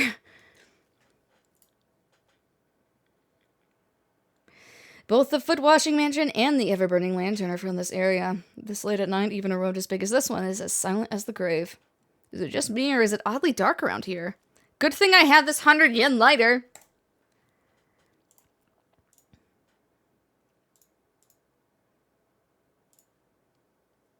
Could this be in this is this darkness the work of a curse? Have I already fulfilled its condition to kill? Should I get out of here? Or should I stick around and figure out just what I'm dealing with? Ooh, yeah, even the street light isn't shining any light. I know it's past midnight, but it still seems oddly dark around here. And this feeling, it's the same as from before. Oh, that's a man. Oh, there's something over there. Is that a curse echo? A curse of the 7 mysteries given form. I knew it. There's a curse bearer around here. Is that curse echo what's causing this darkness? It doesn't seem hostile. Is it trying to tell me to come closer? What should I do? Observe. Approaching it would be stupid. I should keep my distance. Think. This isn't time. What should I do? If I sit here like this, I risk fulfilling the conditions for that person's curse. It seems like I can still back out if I want, but do I want to? So let's take a look at our files. 7 mysteries. Beckoning light, right? Or, wait, let me see. Do we have the map here?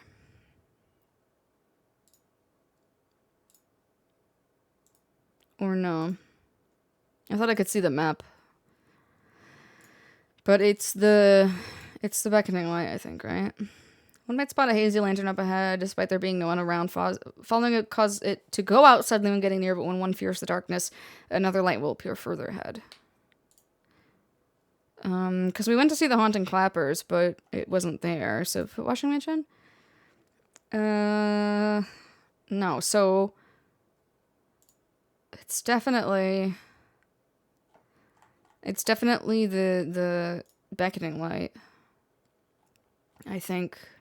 So I guess we should. I think we should follow it, maybe. At least once, right?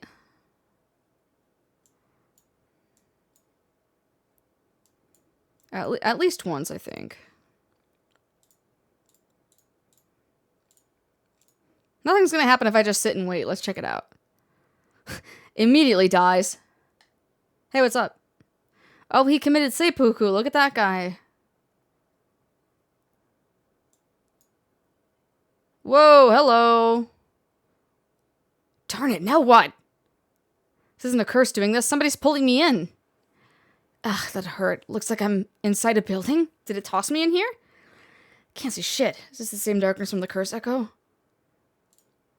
I'm completely enclosed. Doesn't seem like there's even a window. There's no telling which direction I'm facing.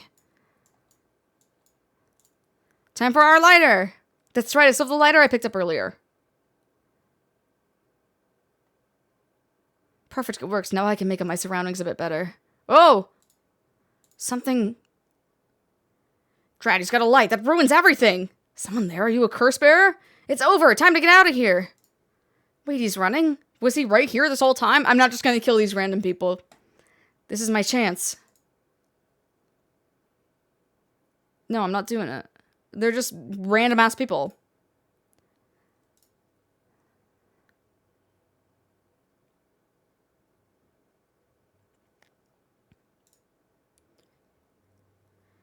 That was a close one. I didn't catch a glimpse of the curse bearer, but it seems like I'm alright.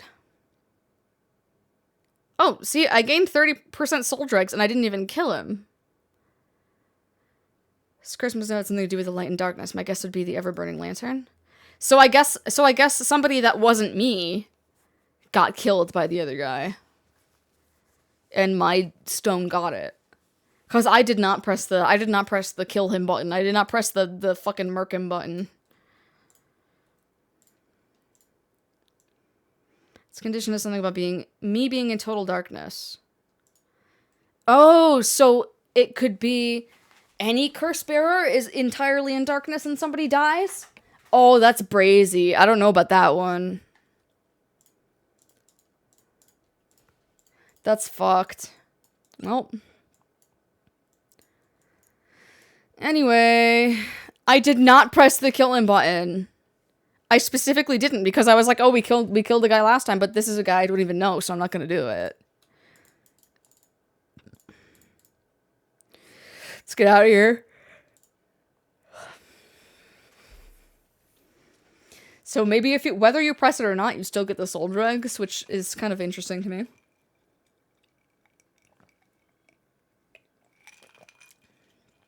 I'm here at Holland G Bridge, the location linked with the beckoning light. Man. Someone's sitting on the bridge, silhouetting themselves against the sky. Observe. Ah! Wait. Fine, I'll go first. Whoa! I see. Interesting. Well, now this is a surprise. Huh? Who are you? If you've got the wrong guy, just say so. Hardly anyone's around, not surprising seeing as it's past 2 in the morning. Feels like the whole world's gone to sleep. The other side is an industrial district.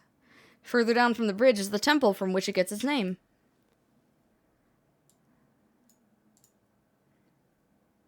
Go to bed, cowboy. Hoenji Bridge is a pretty unusual structure. The ends are stone, but the middle is steel. The Oyoko River beneath it is actually a canal that was dug during the Edo period. Come now, it won't hurt to at least tell me your name. What are you doing here? Very good. You shouldn't give up your name so easily, especially not to strangers. Gone is the age when might made right. Nowadays it's information that rules the world. You do well to remember that. You're the one who asked. Your name, your address, your phone number, your age, your occupation, all of the things that Facebook can sell to advertisers, and your personal information is much more valuable than you might think. You should treat those things with care. So I guess you don't plan on telling me anything either, then. You could call me Richard Kai, private detective. But didn't you just say not to? Never mind. You say you're a detective? That's correct. I'm a man who deals in secrets, and also I JoJo pose. As a matter of reflex. Don't expect me to share any more information with you, though. I only told you that so we could have an understanding. Look at his guy liner.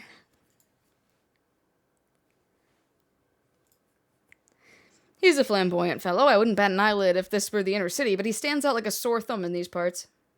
He's a whole Kamen Rider character. Think. Detective really dressed like that? He may look ridiculous, but he knows what he's doing. I don't want him finding out about me. Yeah, Paranormasight, hell yeah. Don't think he's a curse bearer, so I'm better off just leaving him alone. This guy's fucking weird. What's the detective doing around here? He looks gay-boiled. Working, that's all I'll say about that. I could ask you the same thing, though. This seems like a strange place to stop. What brought you here? Why should I tell you? I see. Clearly you didn't stop here just for the chance to talk to me. Which begs the question, what did you expect to find here? Not hard-boiled gay-boiled. The hard gay-boiled man. Maybe this bridge simply appeals to you. But then why would you go out of your way to drop by in the middle of the night? None of your business. No, don't worry about it. I think I'm in the wrong place anyway. If you ever need a hand, I'd be happy to help. It's all in a day's work for an investigator extraordinaire. Thanks, I'll try looking somewhere else for now. Really? Well, I'm sorry I couldn't be of more help. Doesn't seem like he has anything to do with the cursed bearers. I should move on. If he's been here for as long as he says, there's a good chance he's seen something. But I don't think it's worth asking. He seems like all kinds of trouble. No, he's funny. I want to talk to him. Oh, that's right. I meant to ask. Do you have a light on you? A light? You mean for cigarettes? Well, I've got this cheap one I picked up, but that's it. No, this will do nicely. Are you sure? Anyway, I should get back to work once you're gone, of course. Is there a reason I can't be here? Of course, my work is top secret. My top secret, smoking doobies and jacking off.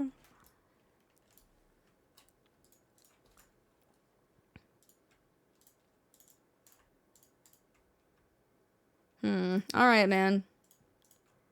Okay, bestie, I'll see you later, I guess. Move. Philip and Shotaro scale of child. If I look around the area, I should head somewhere else now. Where to next? First, around Midoricho Park at the end of the South Gasui Street is the Taiko of Tsugaru. North of there is a school called Komagata High School at the location of the Fool's Procession. It should be around here. Yeah, let's go there first. It's the furthest. We love a haunted school, chat. Here I am at Komagata High School. The school gate is closed, but climbing over looks easy enough. The school is supposedly on the former site of a daimyo's residence where he encountered the fool's procession. It's now at the center of a quiet residential area. There's not a person in sight. Although it opened as Honjo First Middle School in 1943, subsequent revisions to enrollment policy saw it change its name to becoming Kamagata High School. The school strives to instill its students with the 3 S's of Sumida: sound morals, social responsibility, and strength of spirit, but success has been limited. Plagued by delinquency, has been forced to turn into temporary employees to compensate for its high staff turnover, and its sports clubs face challenges with its inner-city location and small campus. Its traditional cultural research club is thriving, however, even issuing regular bulletins in collaboration with the local records office. Well, that sounds fun. How nice.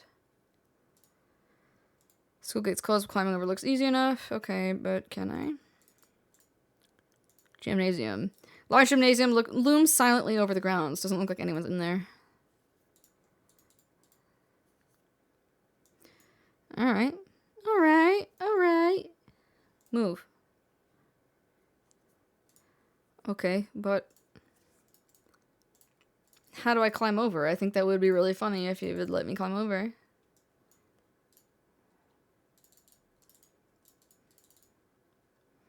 Think.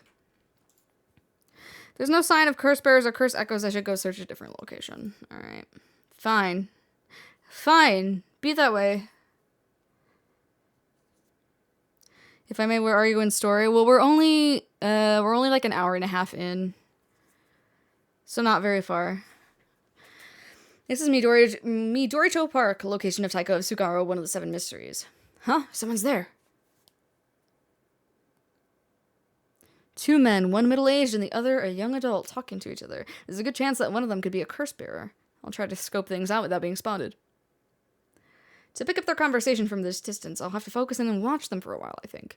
If it looks like I'll be spotted, I'll quickly hide behind a tree and move out of line of sight. Okay. Huh, they were supposed to be around here, but I don't see anyone, boss.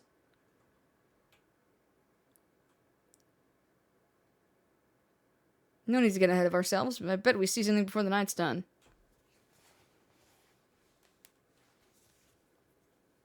Maybe you're right, but still, the 7 mysteries. Huh? Was there a noise from behind us just now?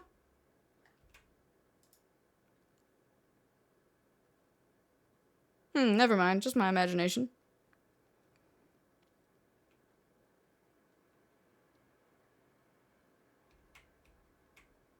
I should be okay. Okay. But does the curse really let you kill someone with an object like that? Sorry, someone's bugging me. I'm gonna have a check back there. No, you won't.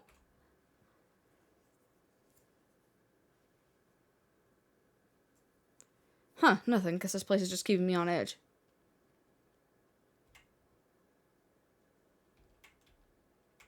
Ah!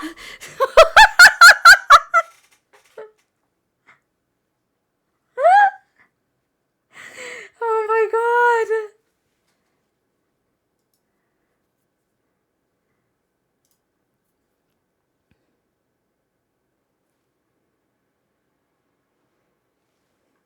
Why does the guy on the left look like Japanese Jeff Goldblum? Haha, people often say we don't look it. Sorry if we startled you. I'm sure there's no problem, but we'll have to ask you some questions as procedure. Oh, I'm June Ario. I'm from the Metropolitan Police Department Investigative Division.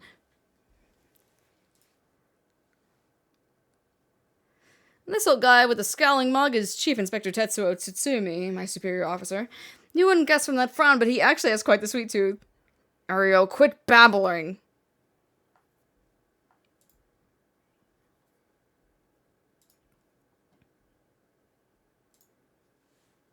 Fresh-faced police detective. Oh, baby.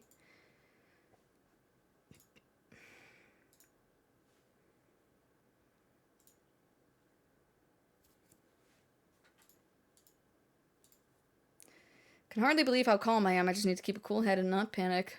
Hey, what's up? He's as intimidating as I'd expect a veteran cop to be. First that private detective, now police detectives. Why today of all days? I always imagine detectives as blunt and aggressive, but I guess there are some pleasant ones too. These 2 are definitely good cop, bad cop. I love it. Why are you giving me DSL, boy? No, first, can you show me some ID with your name, address, and occupation? I'll be okay. I'm better off just going along with it. Wow, you work for Hyaku Soaps? I hear they've been ranking it in lately. Is that true? I don't know much about that. I'm just a recent hire. People are loving that new hair product you have. I use it all the time myself. Thank you for your patronage. Ario, you use hair products? Get with the times, boss. Guys nowadays all use these things. They call it metrosexual. Isn't that right, Mr. Okie? Yeah, sure. We even make men's cosmetics now. How futuristic. That's so? What a time we live in. Sorry, boss is the kind of caveman who thinks using only a bar of soap for all his washing makes him cool or something. I don't think that. I just don't care enough to use anything else. Actually, we do have all-in-one soaps just for that purpose. There are plenty of people like you. Ha! Hear that, Ario? That's what I'm talking about. You should put out more of those. Aren't you riled up? I'll leave the questions up to him. I got nothing to ask. Anyway, Mr. Okie, what is it that you're doing here? Actually, I'm searching for the 7 mysteries. Have you heard of the 7 mysteries of Honjo, Detective? Yeah, I've heard of them. We were just talking about them a minute ago. A girl I know is into them. That's how I got interested. I see. I seem to remember even Midoricho Park had one of the mysteries associated with it. What was it again? The park was the... Oh, I thought the park was the Whispering Canal. Shit.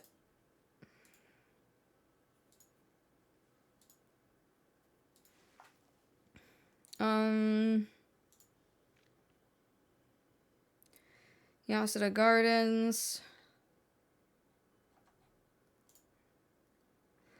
Midoricho. Residence in Mikasacho.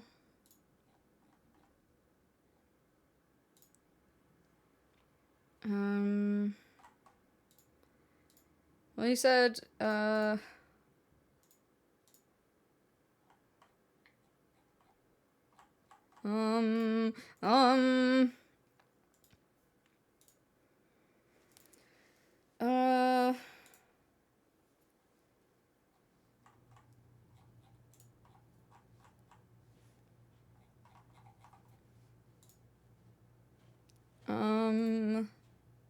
shit. The log doesn't even go that far, so I don't even know which one I'm looking for. He said the park. I thought that we were at the park.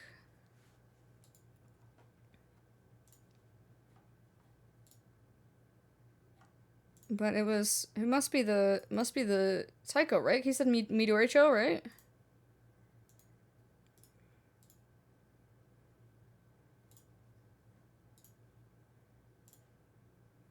Ah, that's right, the Taiko of Suguru. This whole area used to be the residence of the Suguru, the clan of samurai. So that's why you were hanging around in the middle of the night. Oh my god, looks directly into the camera. Discover anything interesting? No, nothing. Though I admit I haven't been looking into these things too hard. Right, I think I understand your situation. Thank you for your answers. Now it's quite late, so you'd best be heading home. What if I want to talk more?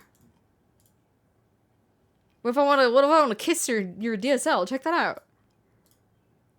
Stay. Excuse me. Since you detectives are around, does that mean something happened around here? Well, we are investigators, so it's indeed related to a case. But don't worry, there's no threat to civilians whatsoever. We'll be here a while longer looking into things, but you can rest easy. A while longer, huh? That's not good. This may be my only chance. I see. Well, I'll be going now. Take care. We're done here. Go on home. Alright, fine. Think. Well, I'm fairly sure one of them is a curse bearer. Getting to them to leave will be hard. Maybe I should go somewhere else before they get any more suspicious of me. Okay, bye-bye.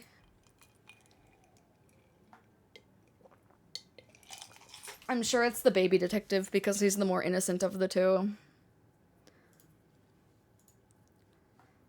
Let's see here. Ah, someone's there! Huh? Whoa, what the? Ouch! I'm so sorry. Are you okay? Yeah, I'm fine, but did you just climb over the school gate? Think. women. Student appearing suddenly at the location of the fool's procession late at night. Clearly something unusual is going on, and it involves the curse. Can't write it off as coincidence.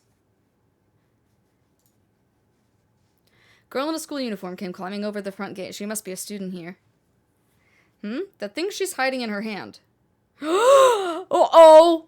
No doubt about it, that's a curse stone. This girl's a curse bearer. Oh shit, dude. Dude! What's going on? Why are you at school this late?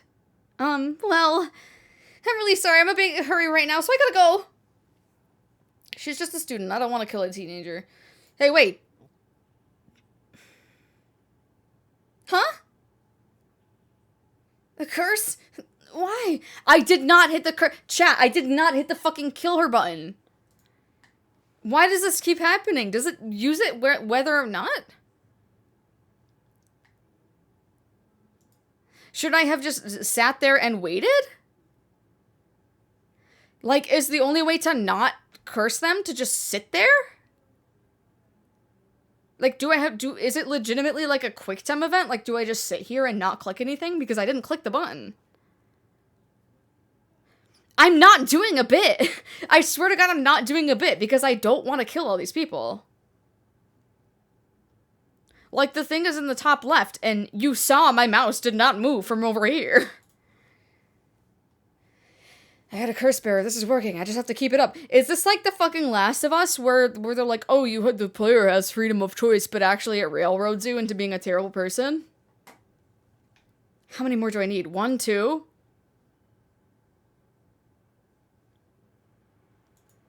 I think it may be giving the player the illusion of choice, but Shogo is a bad person. I think Shogo might be an unreliable narrator. I'm starting to think that. First, the one-sided read by Ryogoku Bridge. Then the evergreen beach at the former Yasuda Gardens along the Sumida River. Finally, Sumida River. I bet you, like, I'm calling it now. I bet he will keep killing everyone he comes across, and then he'll try to resurrect Yoko, and it's not gonna fucking work. And the storyteller is gonna be like, well, that didn't fucking work, Mr. Okay, lol.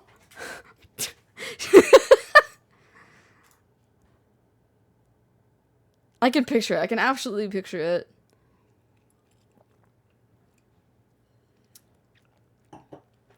Hey, quick question for you. Oh, he's so cute! If I have to kill him, I'm gonna die. Sorry this is so sudden, but I've gotta ask. You don't mind, do you? Are you a curse bearer? Oh, who? I don't know what you were talking about. Oh, shit! Legs! Hey, what's going on over there? Is this curse echo? Got a sexy pair of gams behind you, sir. Making notice that he's a curse bearer himself. What's he trying to pull? Maybe he's confident that he can activate his curse before I activate mine. Gotta be careful. How should I respond here? What's that? The hell is that? You took too long to answer. Huh? Plus, you glanced behind me when the curse echo appeared. I knew it. You're a curse bearer, too. You can stop trying to hide it now. Not that you're doing a very good job. Damn it. Yeah, you're right. I appreciate the honesty. I just want to have a nice, calm little chat. The name's Yutaro Namigaki. My curse echo is the foot washing mansion, as you could tell from the sexy feet behind me. He's so cute. I don't want to kill him. The young man in corner of the Ryogoku Bridge, he didn't hide the fact that he was a curse bearer. Okay. A chat? I'm not gonna curse first and ask questions later, like the game has been strong-arming you into doing for the past 3 encounters. Just because we're both curse bearers, I've got a little more class than that. I hope you're smart enough to extend me the same courtesy. Alright. You're hot. It's fine. Let's kiss. Thank you. Good to know I'm dealing with someone reasonable. Young man, probably younger than me, maybe a college student. This guy's quite the bold character. He's got confidence, I'll give him that. But does he have enough confidence to stand under the bridge with curses around him while I suck him off? Alright, let's talk. What do you want? Right, I'll cut straight to the chase. Will you join forces with me? Join forces to gather soul dregs? Yep, you're using your curse because there's someone you want to resurrect too, right? In that case, it'd be more effective for the two of us to work together than to do it all yourself. Think about it. We could split the work and we'd have 2 kinds of curses at our disposal. Working together. Hadn't thought about that before. Can the soul dregs in one curse stone be moved to another? That's a fundamental requirement for this to work. Well, we'd have to test it, and I can't do that alone either. I see. Fine. Alright then, if working together helps us both get what we want, maybe it's not a bad idea. Chat, a nice, well-groomed man in a sweater and glasses cannot steer you wrong. I may or may not be biased, but I think a nice boy in a sweater and glasses cannot do you wrong. There's no way. There's something I need to know in advance. Tell me, how many soul dregs do you have right now? Right, I have some, of course. I'm more than competent after all. I'm asking you how many.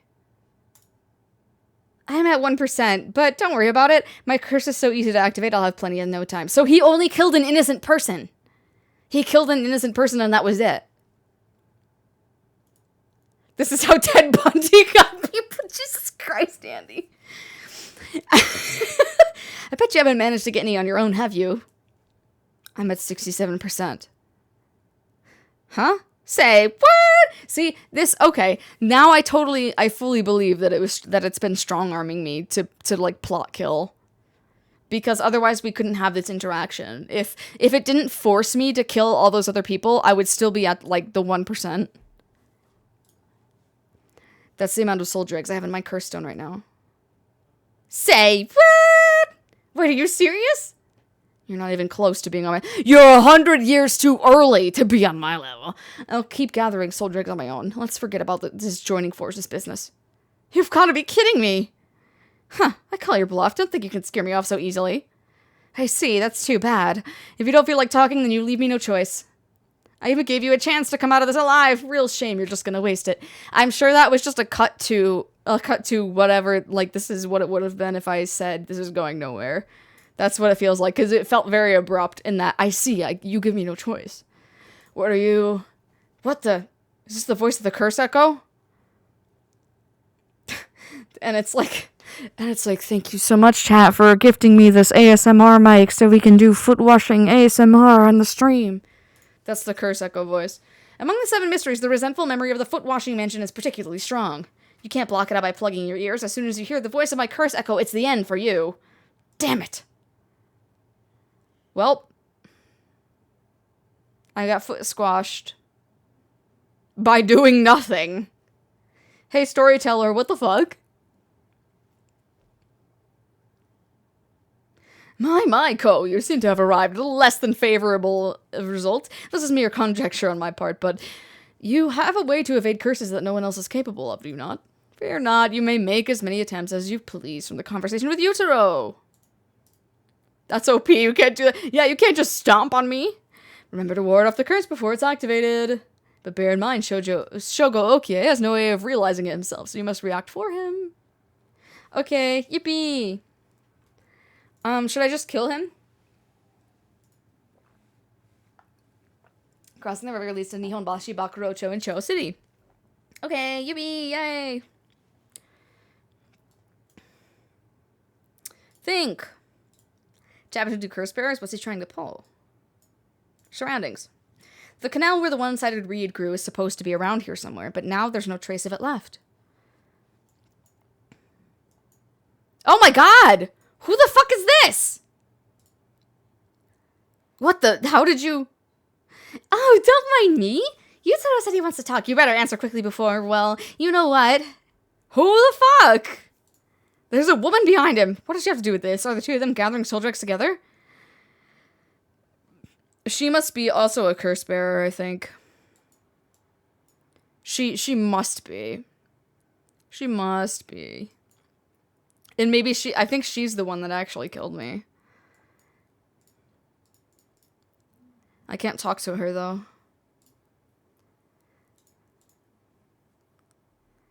What do you mean, don't mind me? Jesus Christ, dude. Hey, what's up? Cut straight to the chase. Will you join forces with me? Join forces to gather soul dregs. You're using your curse because there's someone you want to resurrect too, right? In that case, it'd be more effective for the two of us to work together than do it all yourself. Just being off with Joshi. Think about it. We could split the work. We'd have 2 kinds of curses at our disposal. Can the soul drugs in one curse stone be moved to another? That's a fundamental requirement for this to work. We'd have to test it, and I can't do that alone either. Then I'll have to choose. This is going nowhere. Sorry, but there's no way I can accept your offer until I know that. Who's to say you won't run away while we're in the middle of testing it? And if you run away, you automatically die because you're cursed. Sorry. Well, you're just gonna have to trust me, or do you think you can collect them all yourself? I'm at 67%. Huh? Say what? That's the amount of soul drugs I have in my curse stone right now. What? Wait, are you serious? You're not even close to being on my level. Keep gathering soul drugs on my own. Let's forget all this joining forces business. Gotta be kidding me. Huh, I call your bluff. Don't think you can scare me off so easily. I see, that's too bad. You don't feel like talking, you leave me no choice. I even gave you a chance to come out of this alive. Real shame you're just gonna waste it. Okay. Is the same thing happening? I know the feet are strong or whatever, but I'm dead again. I had no other option, though. Well, it's time for us to take a quick ad break, and I'm gonna refresh my drink, and I'm gonna come back. My Maiko, it seems you fucked it up again. I'll try again. Remember to ward off the curse, but you fucked it up the last 2 times. So something, maybe I should just leave. I think it would be funny. I don't think that's a good idea. If I don't make a clean escape, it might cost me my life. I suppose we shall figure this out per snaps when I come back from break. How about that?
Hello, I'm back. Welcome back from the ad. Thank you for waiting warmly. Let's get back on to it. This, my beloved. Where is my game audio now? Why is the audio not working now? Girl.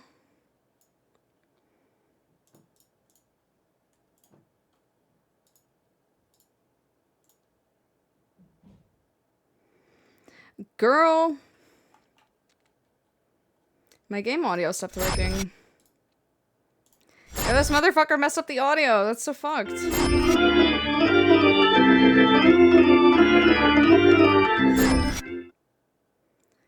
Hang on. Hang on. It was the thing is, it was working fine before. Yeah, the real curse bearer is me, bearing the curse of fucking application audio.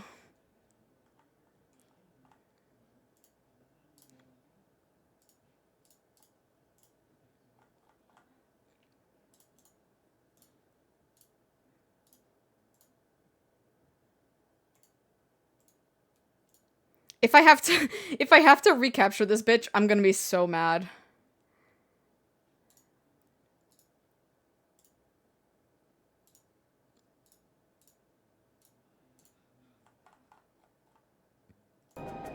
Is that it?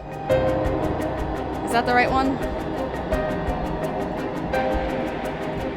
Yeah, my compressor.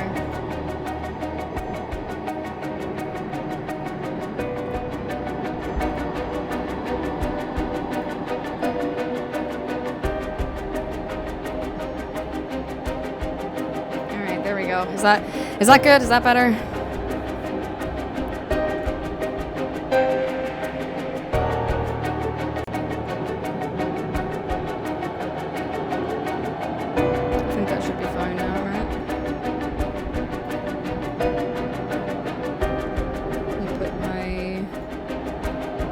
Ducking on, and it should be good now, right?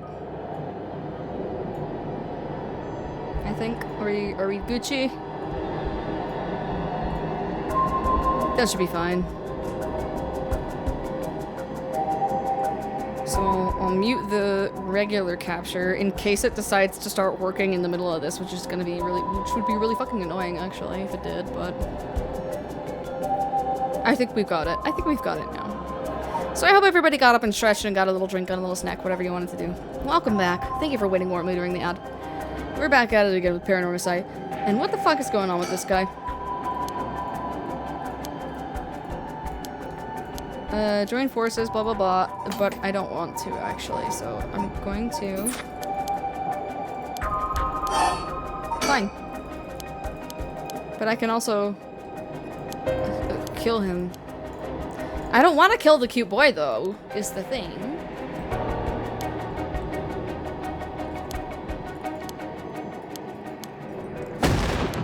Say what?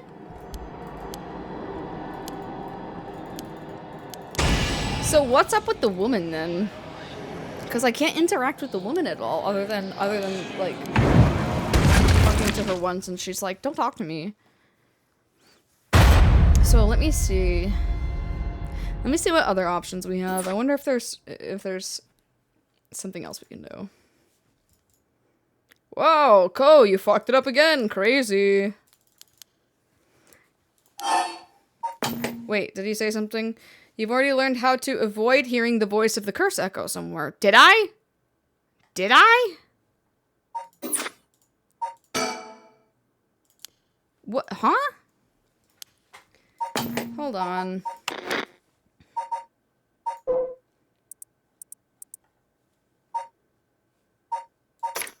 Hold on now. Hold on. When did they say that?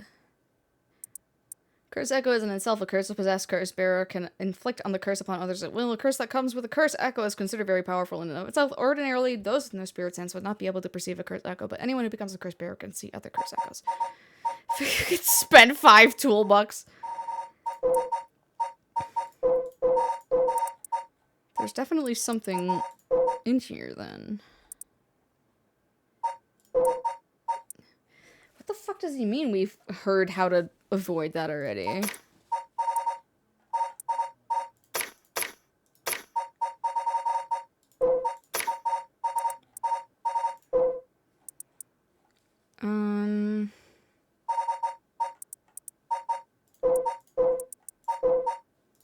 There's nothing about that in here.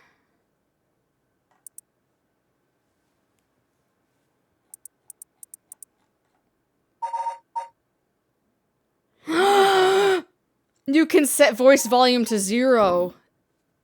There's no way. There's no fucking way that that's it, right? There's no fucking way. There is no fucking way that that's the thing. There is no way.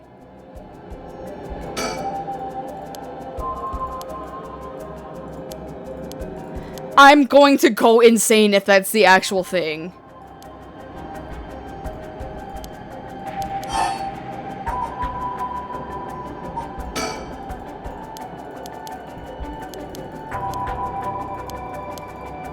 Oh my fucking god.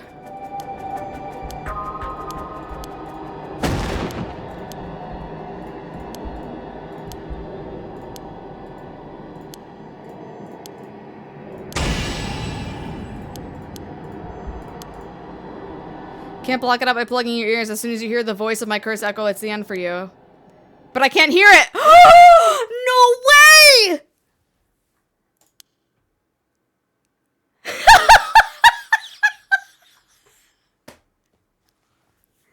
This is fucking Kodaka shit. Are you kidding me? This is Kodaka level shit. This is Danganronpa level tomfoolery. Are you serious? That is so fucking funny. A voice? I don't hear any voice. Turn the women off.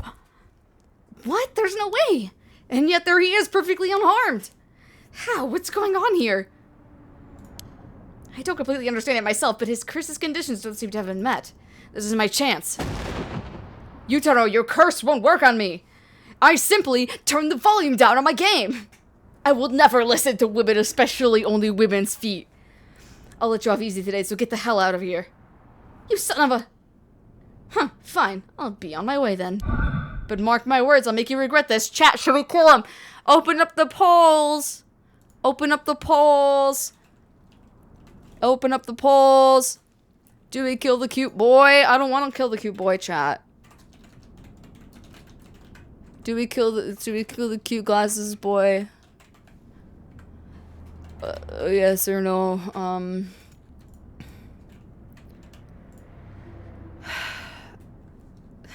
Do we kill the cute boy? I like him. I like him. I think he's cute. I love me a good glasses sweater boy. I love me a good glasses sweater boy with soft hair that is in touch with his feminine side. I'm not biased. Don't look at me. But I don't think we should kill him. What do you think, chat? If he's not lying, he'll only give you 1%. Yeah, exactly. That's the thing. I mean, he could very well... I feel like whoever that woman is that is behind me is probably the real powerhouse of the two of them. So I feel like if we were to kill him, we wouldn't get anything. Because he very might well be being like, oh yeah, I only have 1% soul dregs. Because he's not the one that kills. It's his girlfriend behind us that does the killing, and that's why he has nothing in his stone. What's she gonna do? Get killed by you? Yeah, everyone. Well, anyone else would be killed by me. Is the thing, really? I think he's too cute to kill, chat. No, chat. I think he's too cute to kill, chat. Why would I kill the cute boy? Why would I kill the cute boy with the sweater and the glasses and the nice ass? Why would I do that?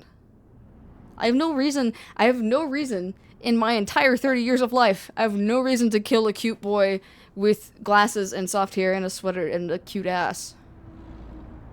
That's the opposite of what I would ever like to kill. These chatters. Andy just wants me to kill everyone. Andy is the outlier. Andy is gonna say kill for everybody that I come across. So I don't know about that. I don't know about that one.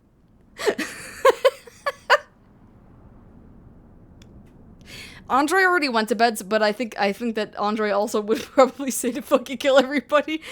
Oh my god, so it's 2-1 on killing, but I also vote for no, so it's still 50-50. Should we not kill him? Mark my words, I'll make you regret this. You know what? No, he's too much of a fucking bottom. He's not gonna make me regret shit. He's not gonna make me regret shit. You know why? Because I'm gonna peg the shit out of him. What? What? What? Chat. Chat, this game is giving me the illusion of choice. This game is giving me the illusion of choice. Whoever programmed this branching path took a book out of Swery. Took a page out of Swery's book. Because the thing that Swery65 swears by in his game design is giving players the illusion of choice. I'm beginning to think Shogo Okie is not a reliable narrator. He's killing every cute person we witness. None of these people have had a chance to have an exposition or a backstory or lore. Bro's just driven. Bro has the grindset mindset of killing literally everybody that he comes across. That's fucked. That's fucked. That's so fucked. I guess no matter what I choose, I can assume that he's going to kill everybody he comes across, and that's just the type of protagonist that we have right now. There was some kind of incident here recently, so the entrance was closed off. But it was easy enough to sneak in since there are no guards at this time of night. You know, chat, I was willing to excuse, like, the first one, being like, oh, wait, that's weird. Should I have waited should I have waited a certain amount of seconds and it would have progressed by itself without killing them? But now I'm starting to think that it really doesn't matter. I'm starting to think that this little boy is not as innocent as he seems to be. Feels weird being in these magnificent gardens after hours. There's not a visitor or groundskeeper in sight. The Ryogu Cube Public Hall is on the grounds. Its eye-catching structure makes this place feel even more otherworldly. Lush Green Park, administered by Sumida City. As is common in traditional Japanese gardens, its large central pond is shaped like the character of her heart. Oh, that's cute! I didn't know that was a common thing. The path that crisscrosses its grounds, lined with stone lanterns, are perfect for strolling while appreciating the foliage or bird watching. The gardens once pulled in water from the Sumida River so that its pond would ebb and flow at the tide, a novelty in Edo, which had begun filling in the bay to support its expansion, but the practice has been discontinued in modern times due to flood prevention measures. I don't like this guy anymore, chat. I don't know about you, but I don't think I like our protagonist anymore. Hi! So, have you decided what you're going to do? Who are you? With your big, throbbing, oh so precious Curstone. I knew it. Yeah, take it easy. As soon as I snuck into the gardens, a woman inside called out from behind me. Why are you so close? Ma'am? Social distance. Been waiting for you. I have a curse stone. I'll show you mine if you show me yours. Her sudden proclamation had me at a loss for words, so the woman continued. I have you in a position where I can use my curse on you whenever I please. Ma'am? Ma'am? Fanning myself. If you hand over your curse stone, I will at least spare your life. God, I wish that was me! I wish that was me! In that moment, all I could squeeze out in reply was, let me think about it! Which brings us to now. 30 seconds later. Alright. Woman in her 30s. She has a refined air about her, like she was brought up in a family of high social standing. She is also dressed like a trad wife, so I think she might be a ghost. But I also sense this shadow hanging over her. I wonder if it has to do with this place. Maybe she is the curse echo. Think. Damn it, did I expose myself somehow? She said she can use her curse on me anytime. I guess I've already fulfilled its conditions.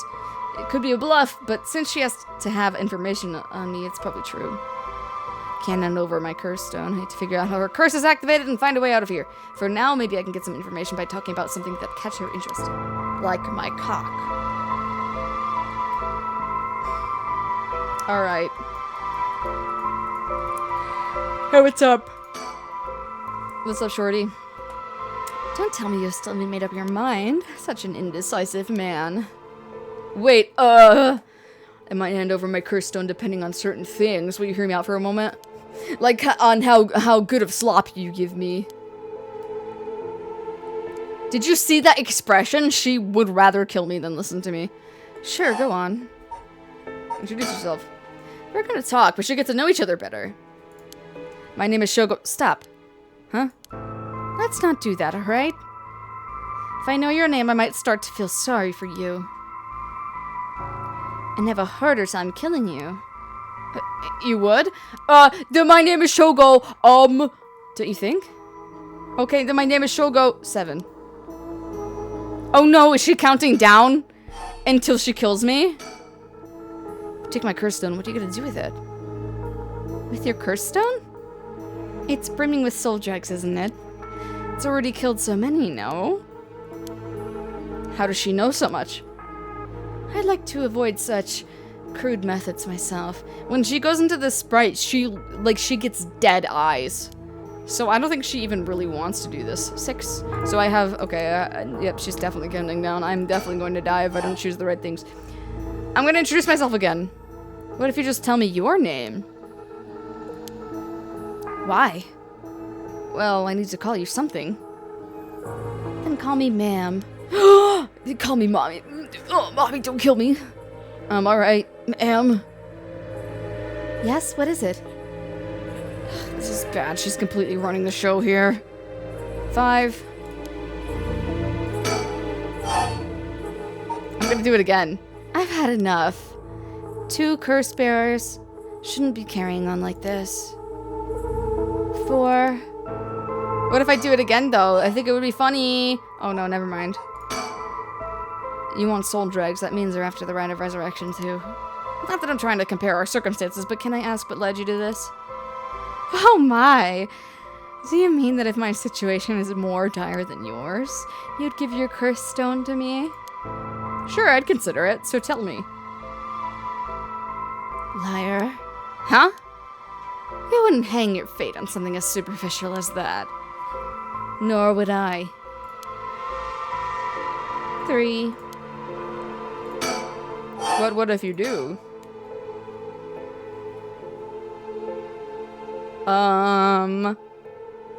My son. What? He'd be in 6th grade now. If he were still alive. Ah. When I'm one of the big kids, I'll help look after the 1st and 2nd graders, he'd say. He always had such a strong sense of justice and responsibility. He would have grown up to be a cop. Don't revive him. He wouldn't stand by when he saw other kids being bullied. He'd defend them even if he was no match for the bully himself. He'd often come home in tears, but only because he was sad that he wasn't strong enough to save others. He wanted to be a policeman when he grew up. Did I call it or not? Okay, I get it. Alright, I've heard enough. Yep, you're dying. Sorry. Oh, that's enough for you? Yes, ma'am. Sorry. A cab. Hearing such a sad story just makes me all the more sorry that I haven't changed my mind. I see. So even after what I told you... Think... What condition have I fulfilled since the moment I stepped foot in here? Something that I'm still doing even now. Think, what could it be? Talking? Something I have on me. If I suddenly stripped naked on the spot, I just might be able to avoid her curse. No, that would take too long. She'd probably kill me before I got my shirt off. Plus, I'd look like a creep. The other possibility is that the condition has to do with the location we're in. If being here is what activates the curse of the Evergreen Beach, then I'll continue to meet that condition as long as I'm here, in which case there's no escape. She'd activate her curse before I ever even got away from the garden. I'm sure I'd recognize it after setting it off, but it's not like I'd get to do things over. Unless the storyteller told me. 100 yen lighter. What if I fucking lit the tree on fire? I think that would be really funny, actually. There's gotta be something that I haven't looked at yet, then. There's gotta be. Like, is the tree itself here? Oh my god, chat. Oh my god, chat.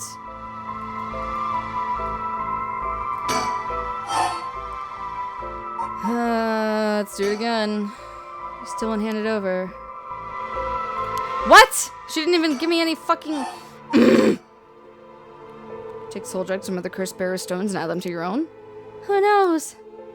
But... you have to admit it's worth trying. So basically, you want soul drugs, but you steal the ones others have gathered because you don't want to get your own hands dirty. You're half right. But half wrong, too. I don't mind getting my hands dirty. I just want to end this with as little trouble as possible. Understand? Uh-oh! Such a shame. What? This is the end for you. Whoa! Man on fire! That's crazy! Fire, of course, that's what it was. Oh, it's him! It's him! She isn't the curse bearer, it's him! Holy shit! Oh my god! Dude! Dude!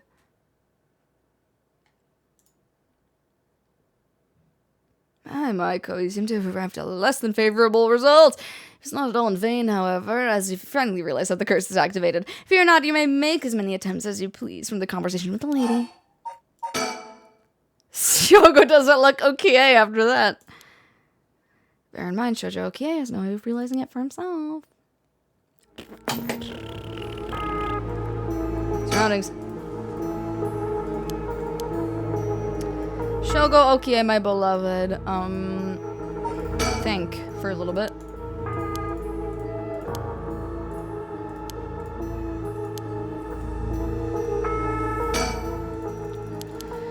Okay, so let's talk about her dead son for a little bit.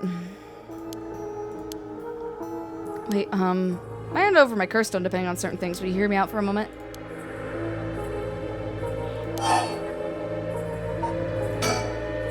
Take my curse stone, what are you gonna do with it? Okay, we already did this conversation. The soul dregs, whatever.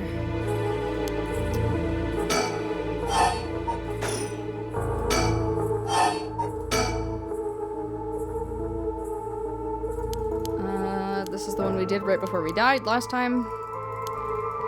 Got right but half wrong. Don't mind getting my hands dirty, I just want to end this. Yes, ma'am. Oh, I haven't saved yet.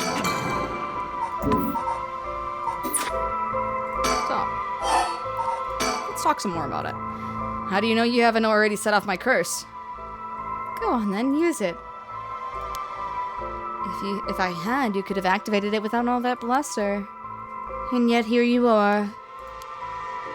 Damn, does she already know about it? Or about that student from before? But if she already knows what would activate it, she wouldn't hide it. Because if you know what activates my curse, there's no way you would set it off yourself. So she must not know yet. I still have a chance.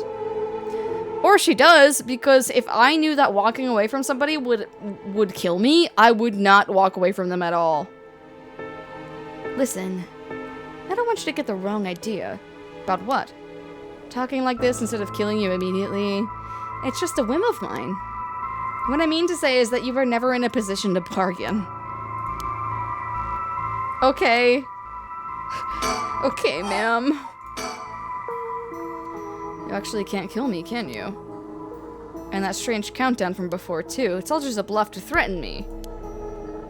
I don't give in to threats, so why don't you give this up and, if that's the case, give it a try then. Only 5 more now. Let me tell you the number. 4. This conversation is over. 3. Alright, she's got me. Throw it away? Sure. Huh? Throw away this lighter? Why did I suddenly get the impulse to do that? Yes, really, throw it away. Not sure why, but here goes nothing. What did you just... Why? Why throw your lighter away all of a sudden? Huh? Well, I just kind of felt like it. How? Why is she losing it all of a sudden? Could that lighter have been what fulfilled the condition of her curse? Oh, if he has something flammable on him? Ugh, how could you? Ah. Yep, yet again, did not press the curse button, but she died. Here's the thing, is that, okay, now rather than, okay, I'm gonna take it away from the cute boy. I'm gonna take my personal internal blame away from our cute protagonist boy. I think the curse will activate whether or not we choose to. Because if in the description of the curse stone it says it curses the person who walks away from the curse bearer, I don't think we have a choice in using it. I think it's just whenever somebody walks away from us, boom, they're done. And that's why the button itself is kind of useless.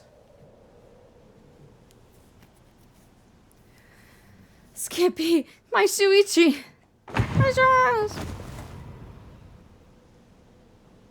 The real ones will know. Gain 25% soul drags. Oh man, so we're already almost at 100%, I think. I think we're at like 90 something now. Phew, that's too close for comfort. Is that just coincidence? Not only was I able to release myself from her curse, she immediately panicked and ran away, fortunately for me. If she kept her cool and stayed, we would have been at a stalemate. Yeah, I think legitimately, whether we choose to or not, the curse is going to activate if somebody walks away from us. What the? Yep, there it goes. Cool, we died! Sick! Holy shit.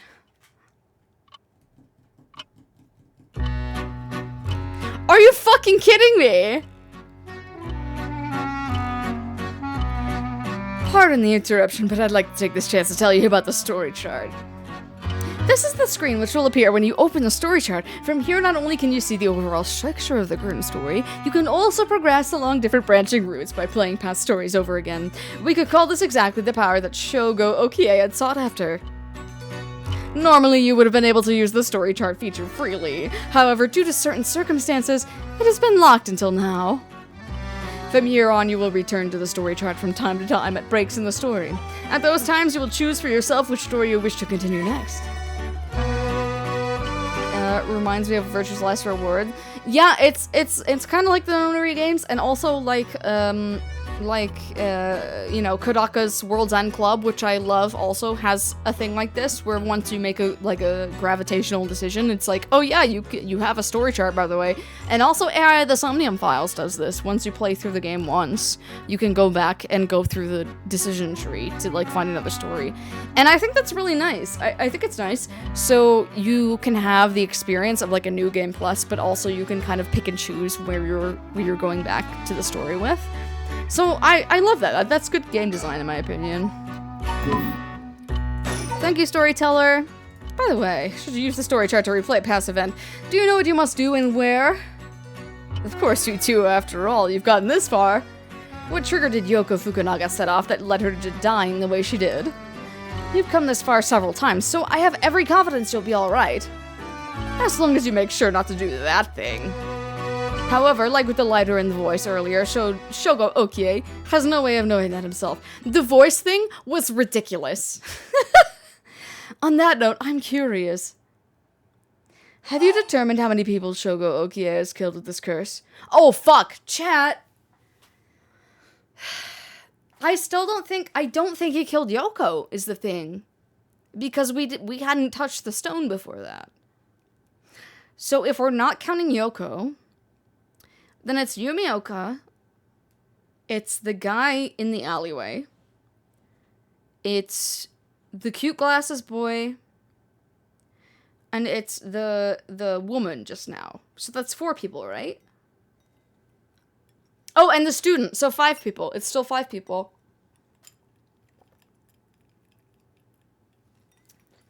It's still 5 people, I think.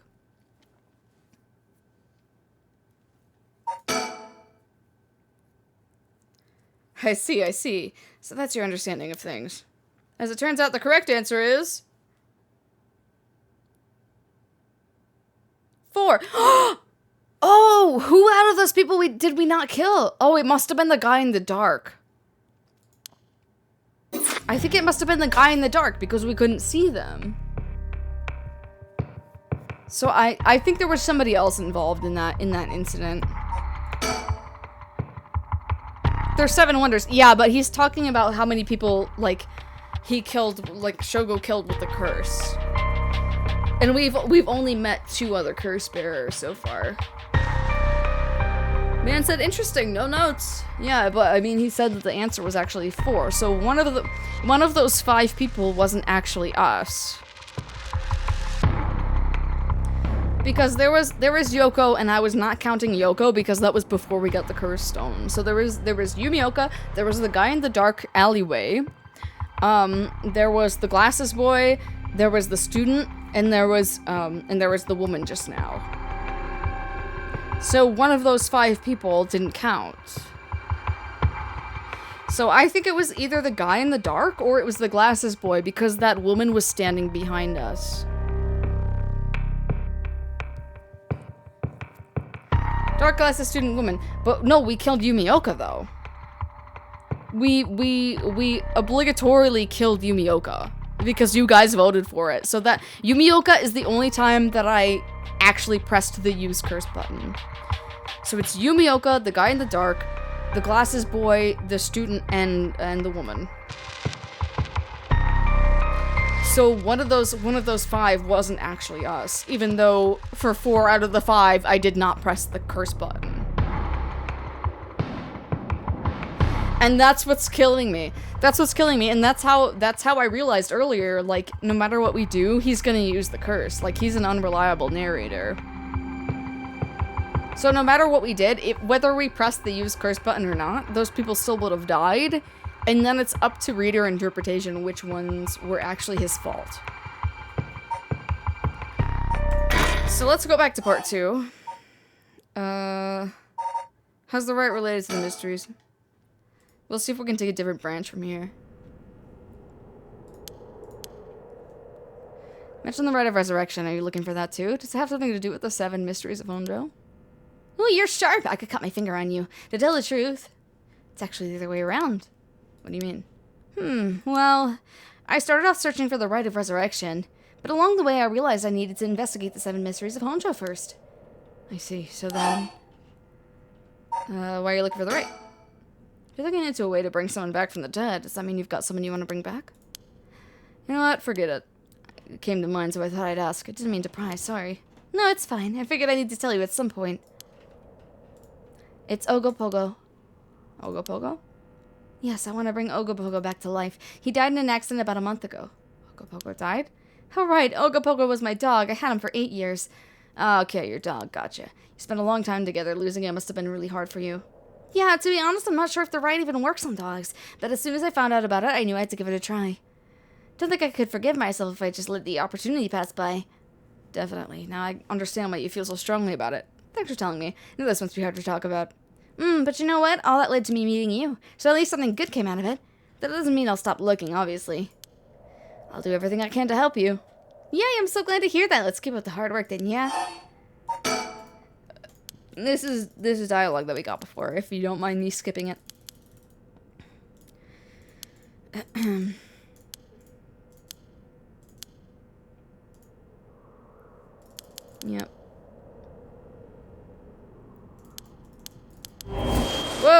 okay, there we go. There's the shit. So I wonder if we can... What was that just now? Okay. If we can prevent her from dying, that would be great.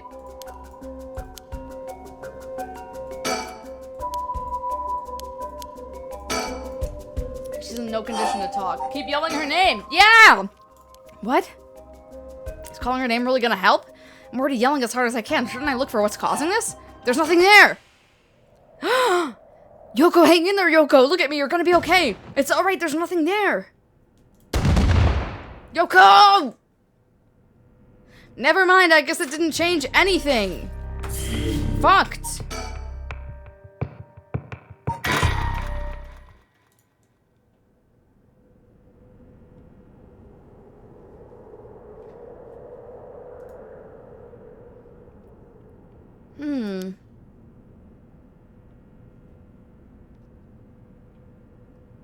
Huh?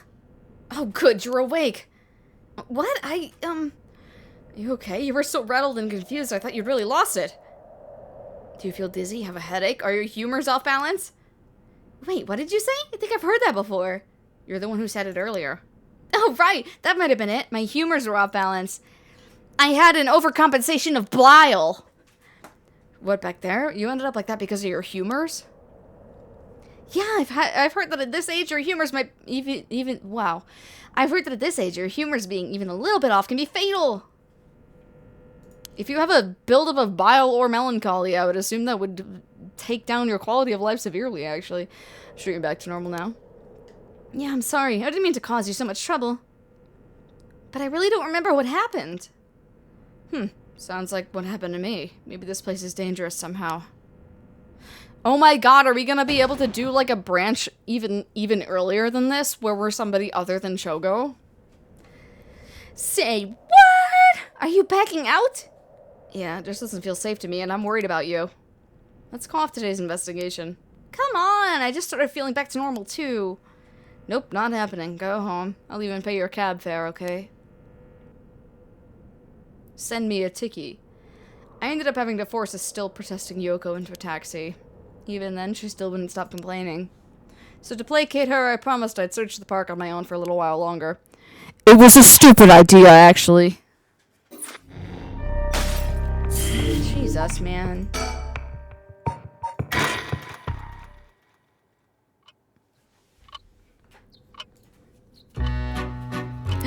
Here's the tune!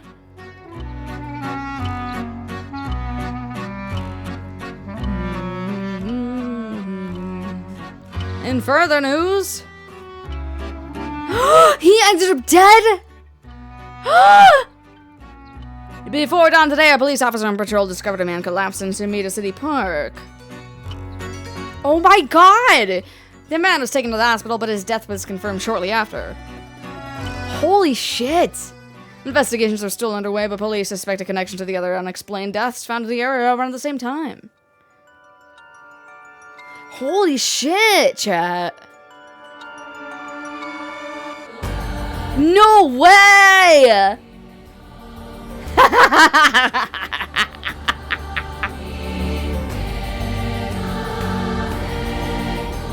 Ishiyama, you motherfucker! It starts with his death. Hell yeah! Hell yeah! I love that. That's so Umineko, honestly.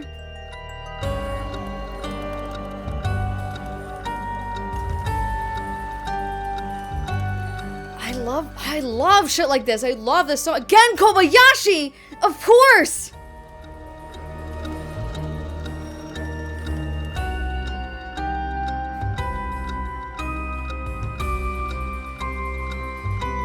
Complete the prologue is the achievement I just got. Holy shit! Nothing was real until now. What the fuck?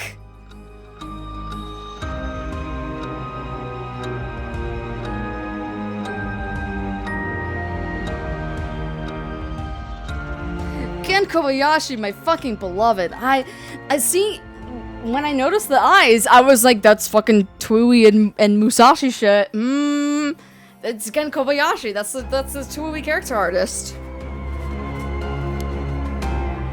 This brings Shoujo Okie's story to a close, but this is not the end, far from it. In fact, this is where the story finally begins. Oh my god, this music is so good.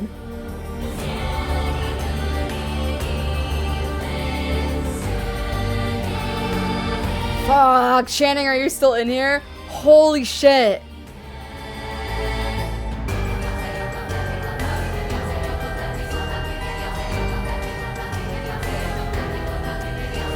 This is so good. This might have to be my new intro song, chat. I'm sorry.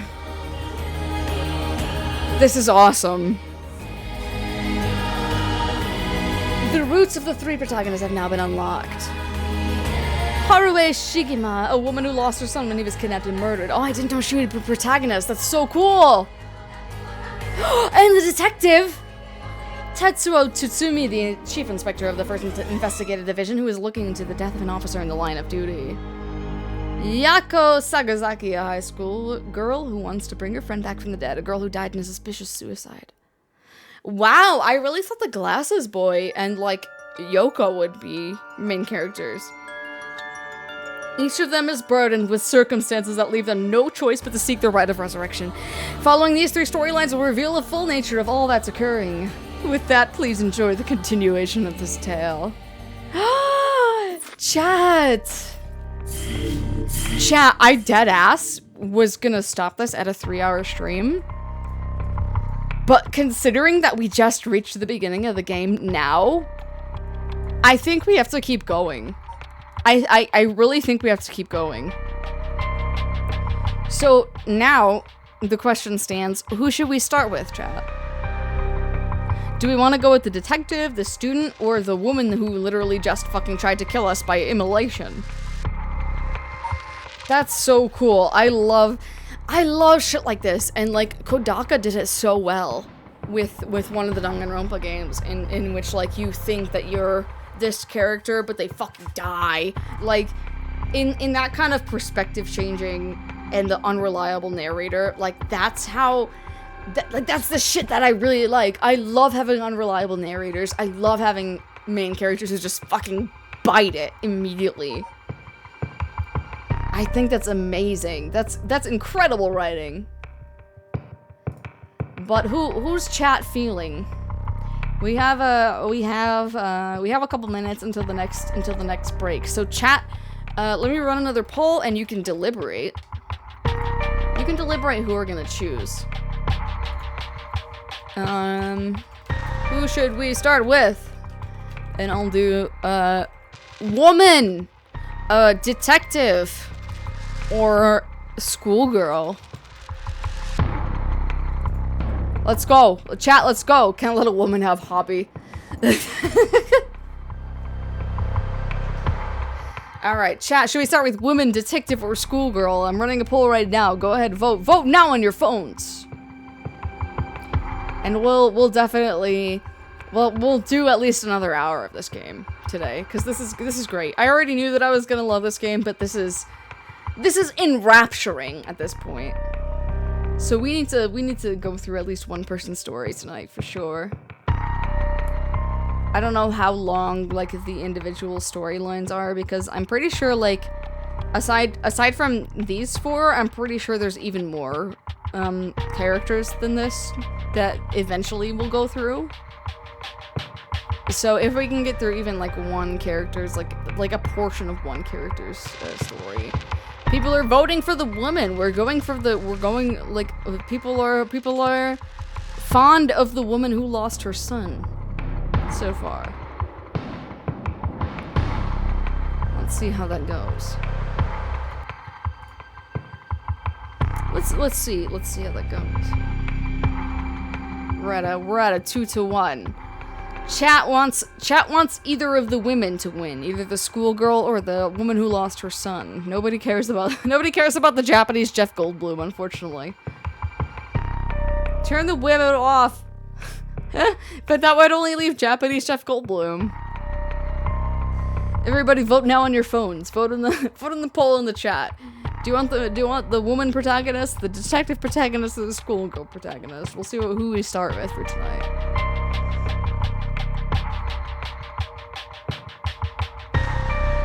I mean, woman. Yeah, I mean, they're both woman. But MILF or schoolgirl? Oh, poll ended. Woman is the choice. We're starting with woman. But her timeline, the only reason I was kind of divided on it is that her timeline starts after everybody else's does. So what was she doing? What was her alibi for this time, eh? I'm thinking in Phoenix Wright terms. When the son of Hare Shigima was kidnapped, a botched investigation by the police officer resulted in the child's murder. 1 year later, Haruo has hired a private investigator to help resolve the unsettled case.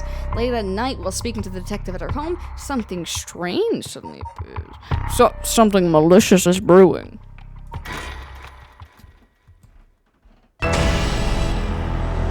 Oh my god! Those who mock fires perish in flame. Oh wow. Really starting with that, huh? The flame bearers. Kill them all! You've acquired the power of the curse stone, the haunting clappers. Cheek clapping curse!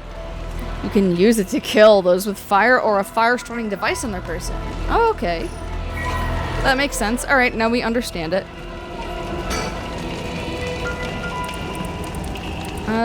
Kills by burning when is in possession of a fire or fire-starting device. Red. Everything is dyed crimson. My home is burning to the ground. It's hot. So hot. I must call for help, but I cannot speak. My throat must be burned up from the smoke. No, I think I'm already on fire. That's right. I'll just use the clappers. Clack, clack. Is anybody there? Clack, clack. Why is no one coming? I'm going to burn to death. How did it come to this? Oh, right. Her. It must be the work of that vixen who appeared suddenly and enchanted my lord. That witch. Those hauntingly cold eyes had my lord dancing in the palm of her hand. Perhaps I was also taken in by her. How many innocent people did I lure in on her orders? This must be karma. The sound of a heavy bell. It feels like May head will split. It feels like May head will split open. Ah, right. The evening bell. That must be why nobody can hear the sound of my clappers. I've got to do it louder. Clack, clack. It is a really specific kill condition. Murderous impulse seeps into my soul like thick black tar. Interesting. Now. Kill. Can you hear it, curse bearer? You who so strongly desires the right. Kill them.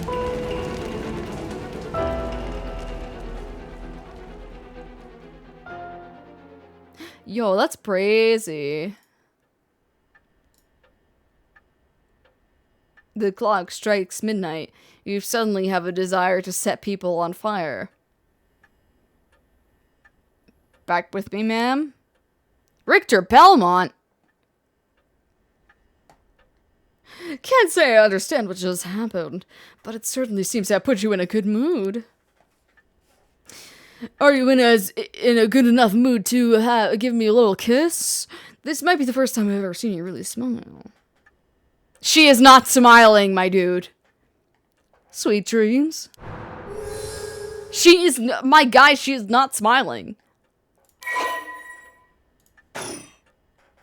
No. Not dreams. Sounds like something I might want to hear about. Let me psychoanalyze you. Private investigator I hired. A friend told me about him. They said he's not very well known, but he's good at what he does. When I first visited his office in Ota City and saw how he dressed, I could hardly believe he was a detective. What kind of curl shampoo does he use? But after talking to him for a while, I changed my mind. He says some strange things at times, but it seems like the reliable sort.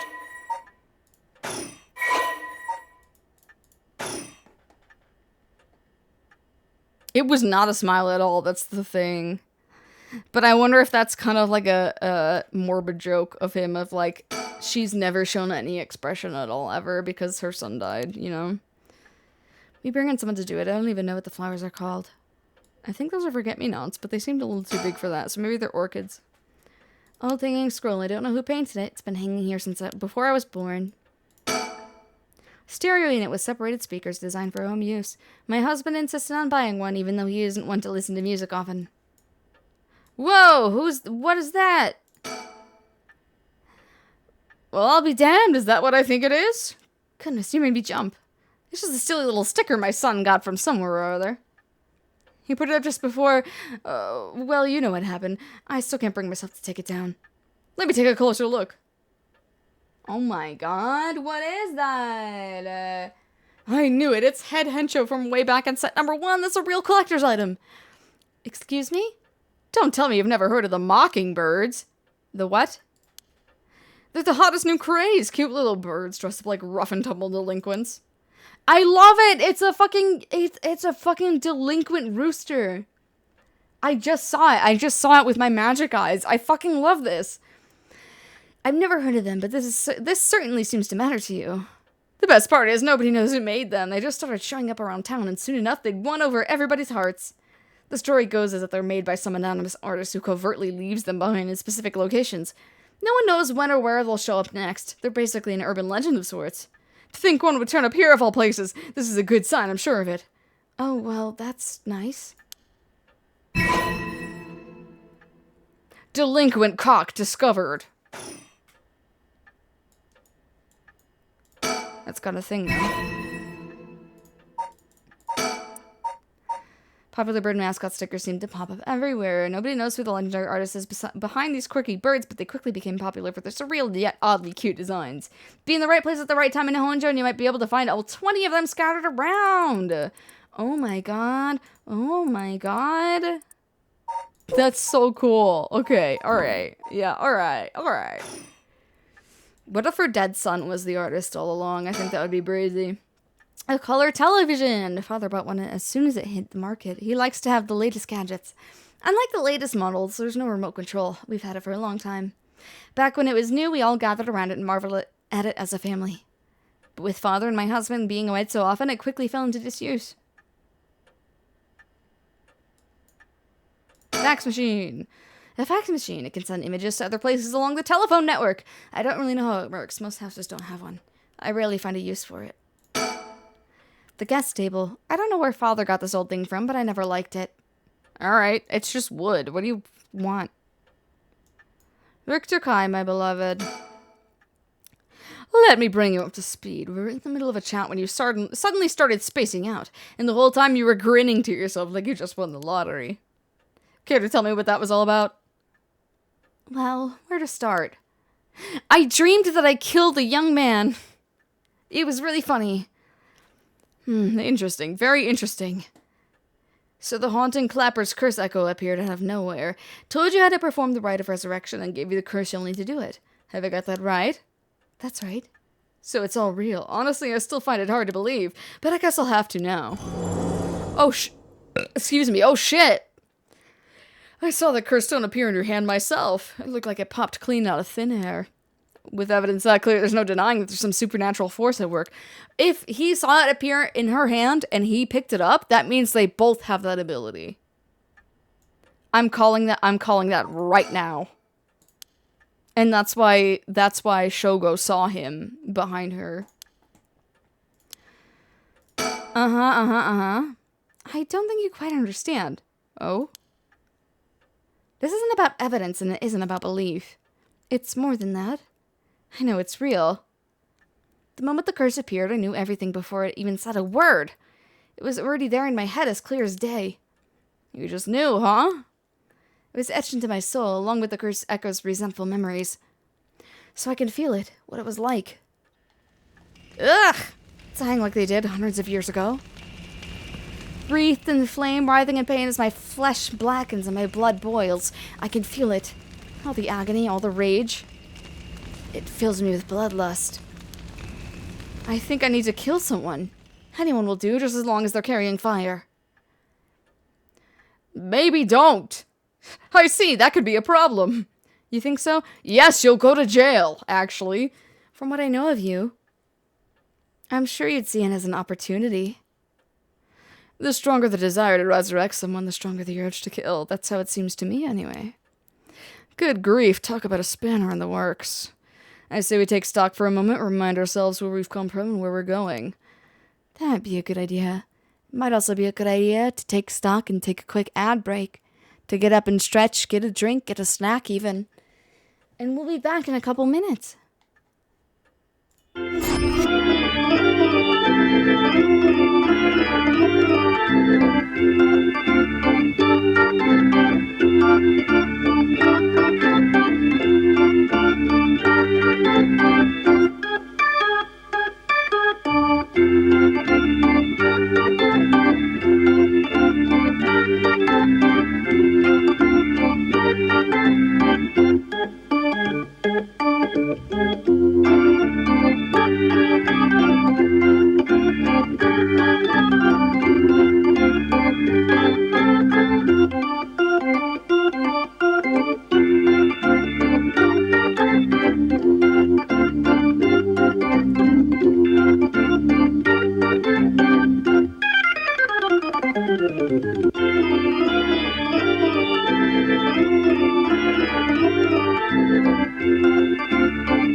for waiting warmly during the outbreak.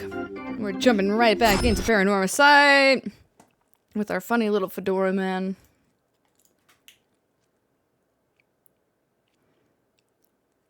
Ooh, this some Danganronpa music now.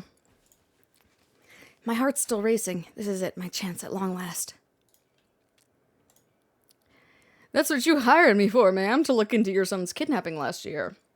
To uncover the truth behind the abduction and murder of Shuichi Shigima. Oh yes, I remember. They never did find the one who did it. That's what I'm here about today, in fact. Kind of you to let me drop by so late, by the way.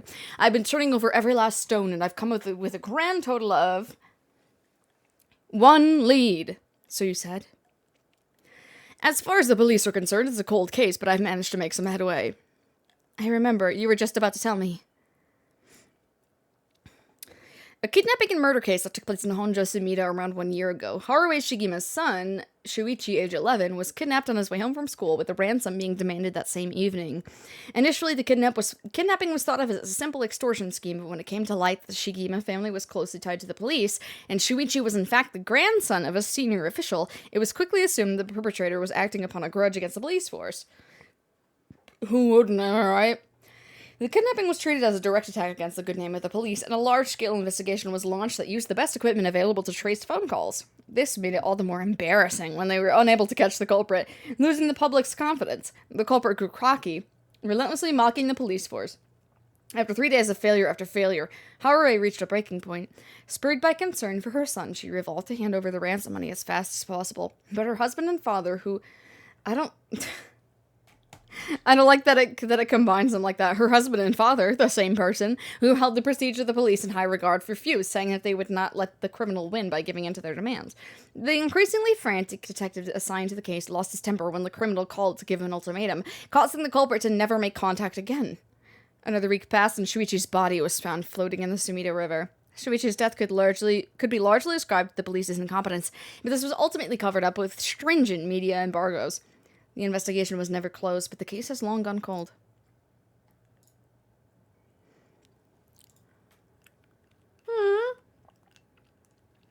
The only son of Haruo Shigima, he was kidnapped and murdered 1 year ago.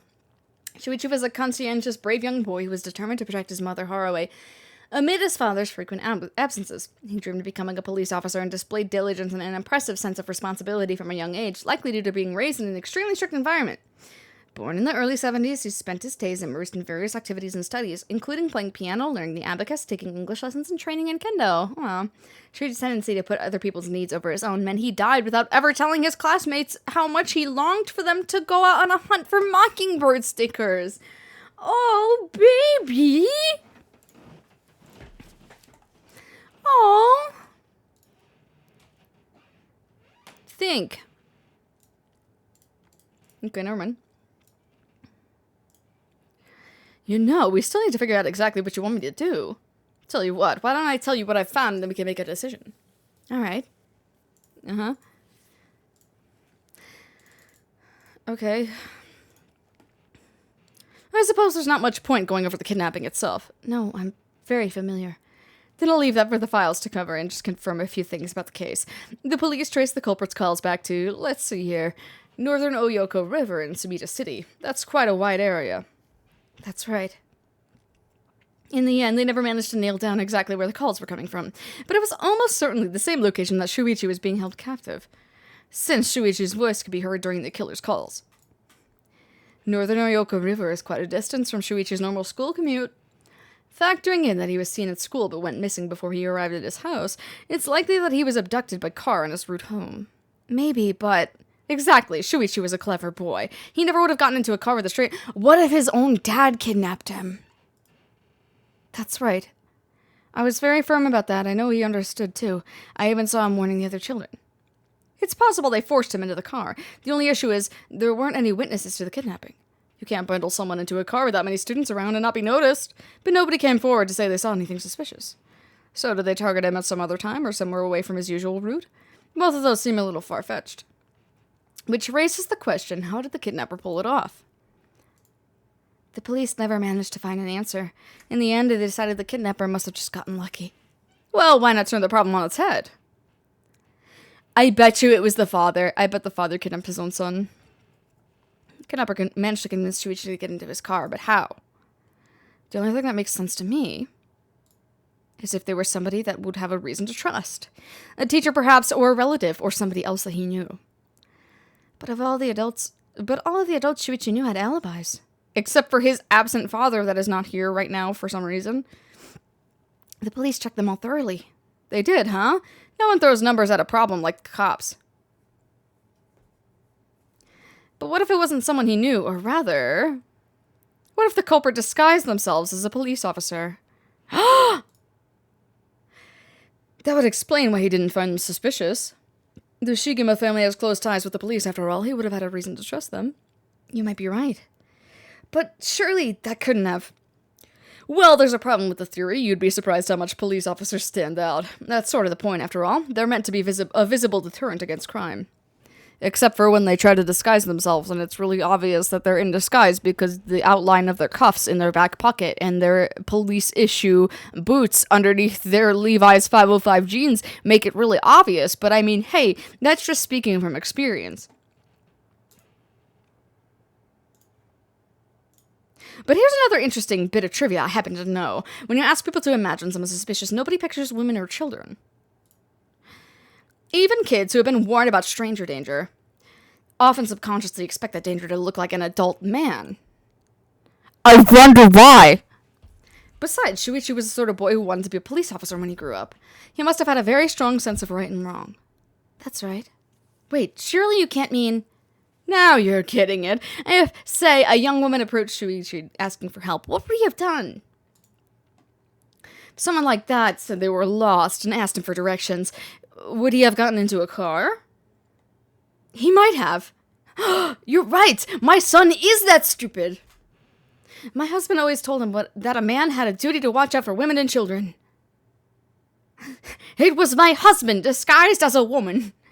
You could certainly argue that that kind of attitude is outdated nowadays, but if Shuichi believed it, then we might have something here. Then you think the culprit was a young woman? What if it was Yoko? But it was a man's voice on the phone. Shogo! She might have been an accomplice, or maybe she didn't even realize she was being used. If anything, that would explain why she hasn't come forward. She herself might not realize she had anything to do with the case.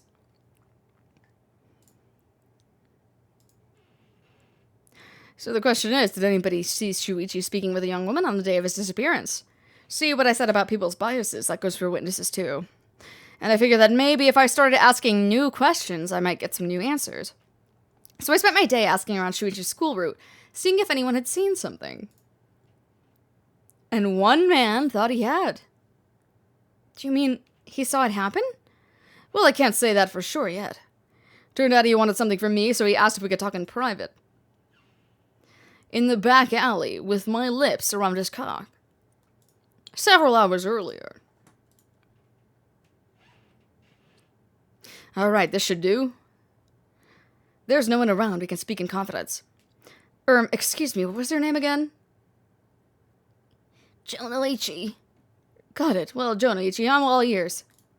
It's just so we're on the same page. You're a private detective investigating Shuichi Shigima's kidnapping, do I have that right? Of course, what else do I look like? How should I know what a private detective looks like? Oh, forget it. Look, I'll tell you straight. My life is in danger, I need your help. You'll excuse me if that caught me a little off guard. Let me ask you straight. Even though neither of us look straight, who's trying to kill you? A student called Michio Shiraishi. Interesting. A schoolgirl, eh? Sounds like you've been naughty. What the fuck are you talking about? It's nothing like that. That girl, she's a murderer. I'm the only one who knows, but I saw what she did. Michio Shiraishi, I saw her kidnap Shuichi Shigima. Come again? I saw her talk to him on the street and lead him away. Didn't think much of it at the time, but then he went missing. She murdered him, I'm sure of it, or at least she's got something to do with it. That's what you're here for, isn't it? Then you can't let her get to me. If that's true, you've been sitting on some valuable information. Why didn't you tell anybody? Well, you see, if you can't explain that, I don't have any reason to believe you. I couldn't. She told me she'd kill me if I spoke a word. You're telling me a schoolgirl had you scared for your life? So you've been sitting on that all this time and you think she's coming for you now that you spilled the beans? Yes, that's it exactly. I'm begging you, don't let her get me. Arrest her, I'm telling you, she's a demon! Well, you seem to believe what you're saying, but it just doesn't add up. How could a schoolgirl have a fully grown man so terrified? Easily. You don't know what she can do. She'll curse me. Curse you? I'm sorry, but you're losing me here. It's true, her house, forget it, why do I even bother? You seem dubious enough to believe me, but I should have known you'd never understand. Enough, I'll find someone else to help me. It looked like he was taking a piss. Hey! And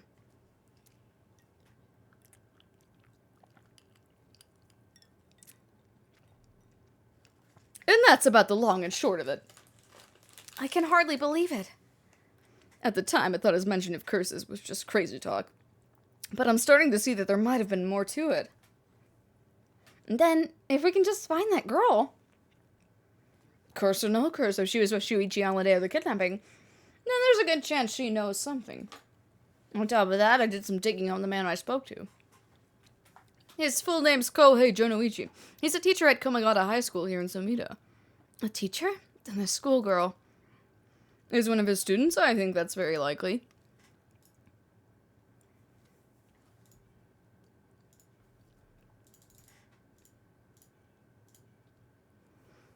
At last, we've gotten a lead. Hopefully it'll be the breakthrough we're looking for. The Rite of Resurrection, huh?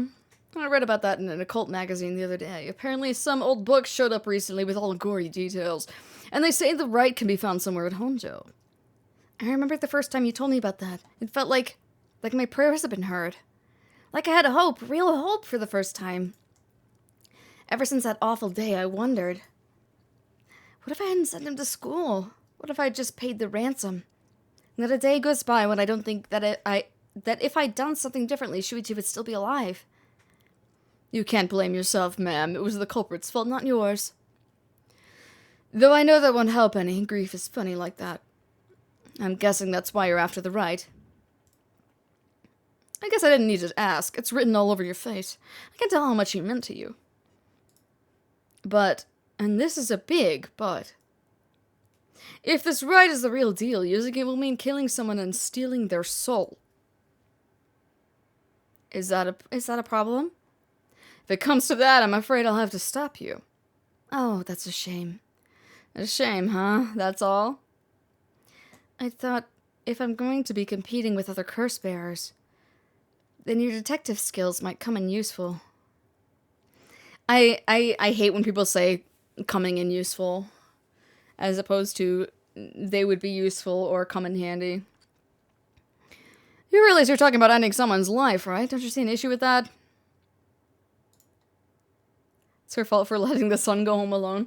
Well, what it seemed like to me was that was his usual routine, because in Japan, people let their kids walk around alone pretty early in life. Like, you go on your first kind of quote-unquote adult errand, like when you're 3 or 4, your parents will send you alone to the store or whatever to get groceries, or they'll send you to, like, give a letter to somebody or whatever. It's just kind of what they do in Japan. So I don't think it's anything like super unusual for her, like, middle school kid to go to school and come home alone.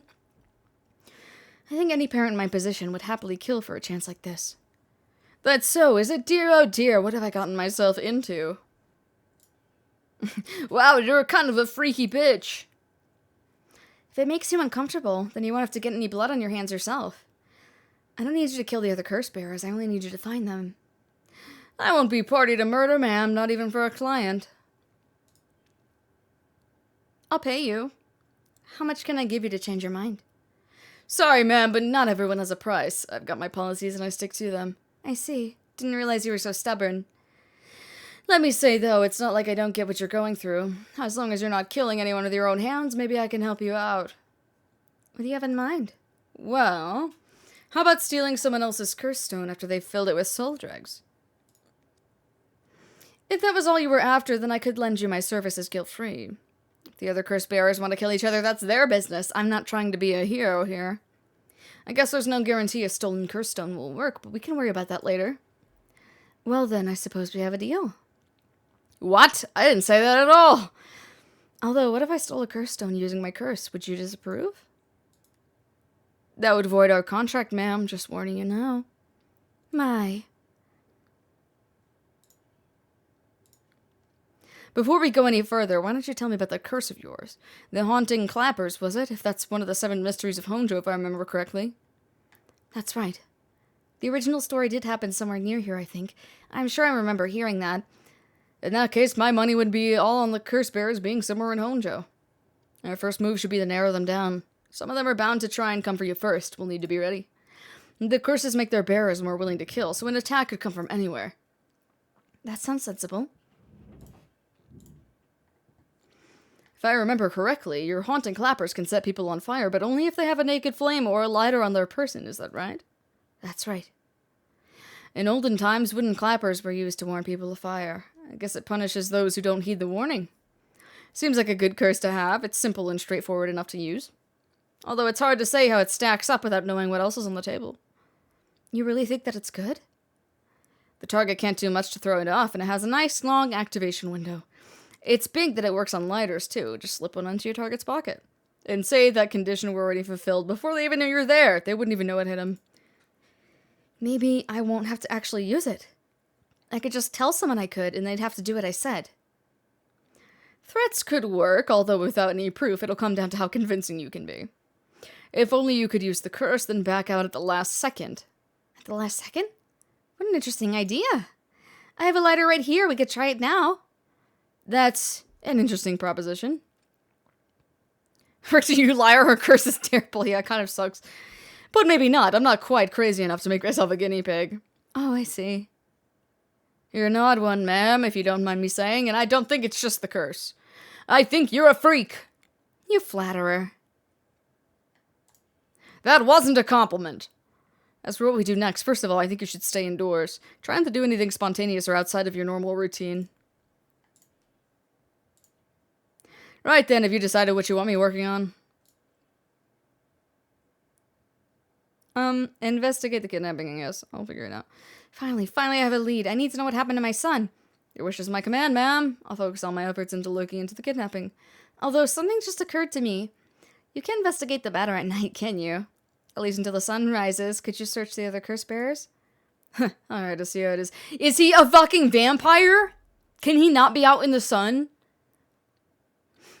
Odds are good the other curse bearers are working... Odds are good that the others curse bearers are also working by night. Anyone they kill under the cover of darkness won't be discovered till sunrise. I bet they'll be trying to do as much as they can before morning comes. So it's settled then. I'll look into the other curse bearers by night. Once the city wakes up and I can start asking questions, I'll investigate the kidnapping as well. I'll even try and find Miss Shiraishi as part of the bargain. Thank you. That's more than enough. Now then. I should get to work. There's only so much time before sunrise. Yeehaw! Call if I find anything new. We should stay here and keep a lookout. Like, why else would they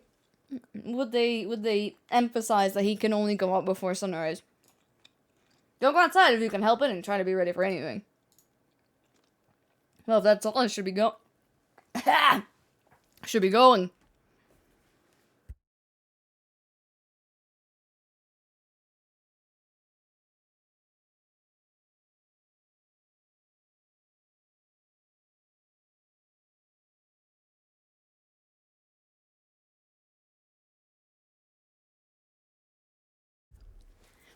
I almost choked, but don't worry about it. I got better.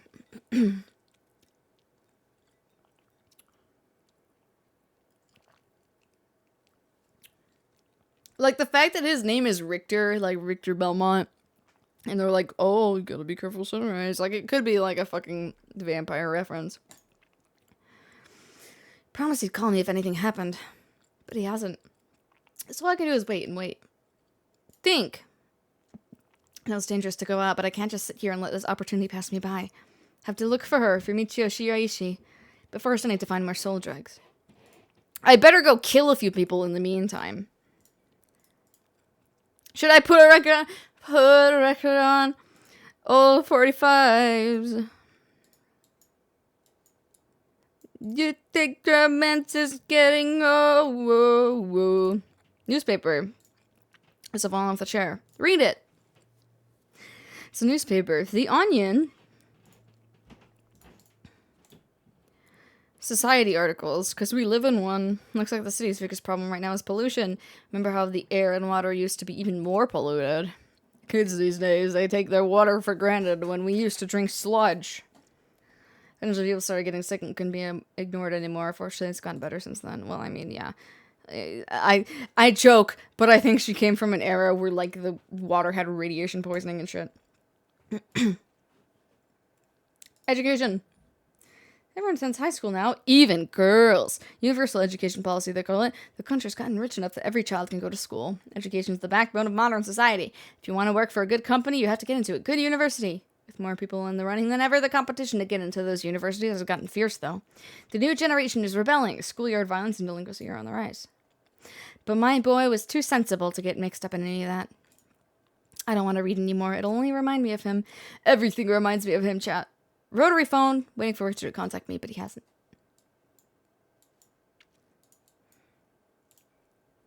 It's a fax machine. Rarely found a use for it. Don't know anybody else who owns one.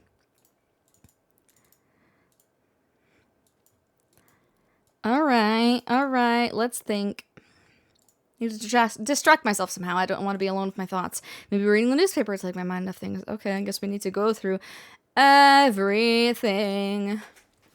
It's one thing Honjo never wants for. It's horrific crimes. They found a police officer dead in a local park just the other day. A lot of my family are in the police. Hope it wasn't anybody I knew. I don't read the news anymore, not since last year. Excuse me, it brings back bad memories. I'm gonna read it anyway because it advances the plot. Excuse me, suicide at local high school. Oh, I remember that. A high school girl jumped off a roof about a week ago. She was bullied, I think, or maybe it was something about exam pressure. What? But... no, this can't be right. Her name.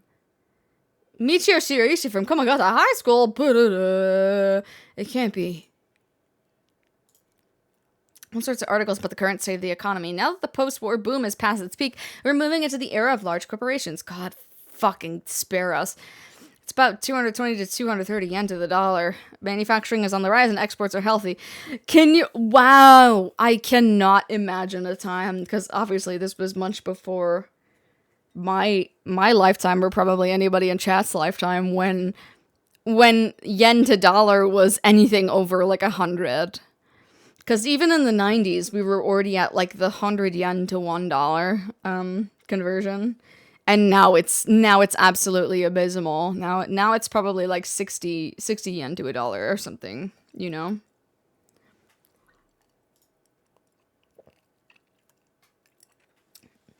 Or no, the other way around. It's probably twice as much than it used to be. The dollar's down from its height, and people are saying it could fall further. There's no denying how much the standard of living has improved in the past few years. It's coming to own a car and a television now, and supermarkets are better stocked than ever. We're not going to think about the other stuff yet. We're just going to... let's think about this again. Michio Shiraishi, the same girl who witnessed my son's kidnapping, committed suicide last week? Or was it big air quotes suicide? But that means Mr. Jonochi was terrified of someone who already died? Is that what he meant by a curse? I can't work this out on my own. Maybe Richter will know. Why won't you call? Oh, I haven't left it off the hook, have I? I'm waiting for Richter to contact me, but he hasn't. I made sure the receiver's on the hook. It'll ring as soon as he calls. That must be him. Answer! Hello, Shigima residence.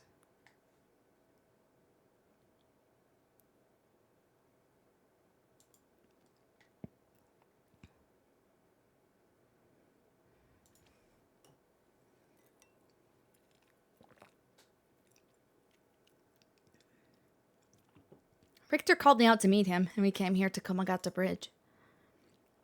Richter, there's something I need to tell you. Funny, I was just thinking the same thing. He is gazing down at the water. What does he see down there, I wonder? The Sumida River. The water's filthy and horrid, but at night when it's still, it looks almost peaceful. It's just like the canals in The Hague. Beautiful. Can I ask you something, ma'am? Is the Sumida River what you Honjo folks picture when you think of home? I couldn't say. All I can tell you is that I can hardly stand the sight of it. Alright. Right, should have guessed. This was where they found him after he went missing. All alone, floating in that horrible water. All I can think is how scared he must have been. How cold he must have been. What did he ever do to deserve something so awful? I've come here every day since then. And I prayed to the river to give him back. To give me back my son. Day after day after day. You know, in olden times, people believed rivers marked where our world met the next. What the fuck are you talking about? So the act of crossing flowing water had a huge amount of spiritual significance. Back when Edo was founded, the people of Chuo saw the Sumida River the same way. They associated the far side of the river with the afterlife. That same place would later become Honjo. All their fear and revulsion accumulated there and took root. Oh, I love old school maps like this. That's so cool. But the Ryogyoku Bridge sprang up after the Great Fire of Meiriki, and just like that, Honjo was part of the city too. And as it turned from farmland into a town, the people surrounded it with man-made rivers and crisscrossed it with canals and waterways. Weren't those to prevent flooding? That's what I was told. They were, but that's not all they were for. Their other purpose was to contain all the corruption that had built up on the far shore, and stop it leaking through to our side of the Great Divide. Whether that's physical or metaphorical, I'll leave for the girl reading this to decide. Officially, they were a physical barrier, but unofficially, they were a spiritual one too. So if I have this right, are you saying that Honjo is a place where the real world meets the afterlife? Exactly. That's why the rite of resurrection is here, rather than anywhere else, I'm sure of it. And it's probably why the 7 mysteries and their curses have survived to the modern day. And I guess that would make the spot we're standing now, right over the water, the border between life and death. If there ever was a place where bringing back the dead might be possible, I reckon it's here. It's funny that you mentioned praying to the river. That might have done more than you think. Is that supposed to make me feel better? Just thinking aloud, ma'am. Well, it's a nice thought. A Class A river that is part of the Arakawa River system. Wait, there's classes of rivers? I have never heard of that, but I assume it classifies them according to, like, pollution level and width and length, right? Runs through much of eastern Tokyo and empties into Tokyo Bay. During the Edo period, Sumida's riverbanks played a key role in the transportation of lumber used for construction. In addition to its logistical importance, it was also a place for common folk to gather and enjoy activities such as seasonal flower viewing or river bathing, and there exist many woodblock prints depicting such activities. The area became plagued with sewage issues when the surrounding environs were industrialized in the post-war period, but the situation has improved since. Many unique bridges span the Sumida River, including the Ryogoku and Azumabashi bridges, which attract a large number of visitors and as sightseeing spots. Massive fireworks displays in the summer are also always sure to draw a crowd. The river has served as a cornerstone for both the city and its people, having both aided in its development and serving as an inspiring backdrop for countless works of art and literature. I wish it was a Class A river, yo, same. We can all aspire.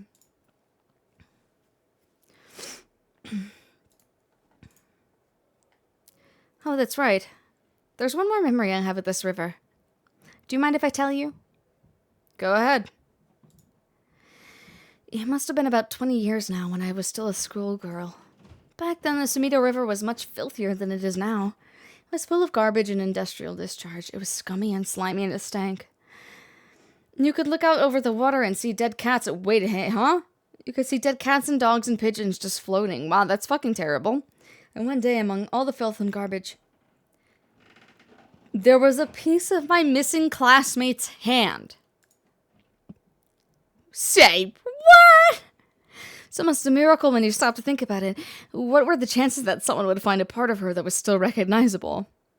And that although everything but the palm had rotted away in the water, the part that was left would have an identifiable scar.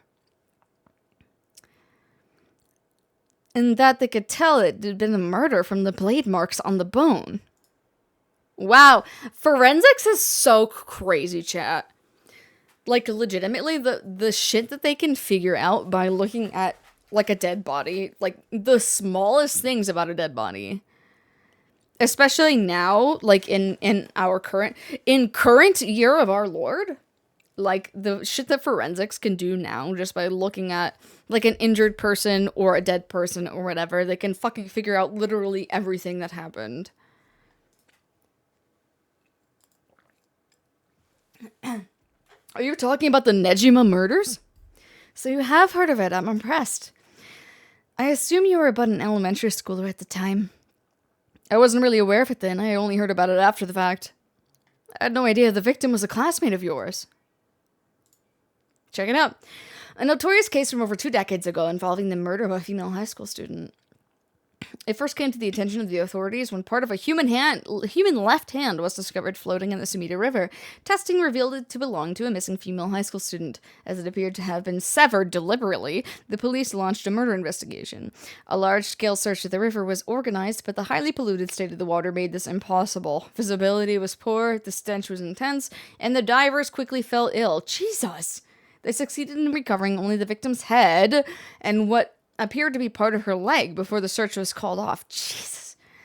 At the time of the incident, the Sumida River was as polluted as it had ever been. Neither fish nor shellfish could survive in it, eventually causing the annual fireworks festival to be called off indefinitely.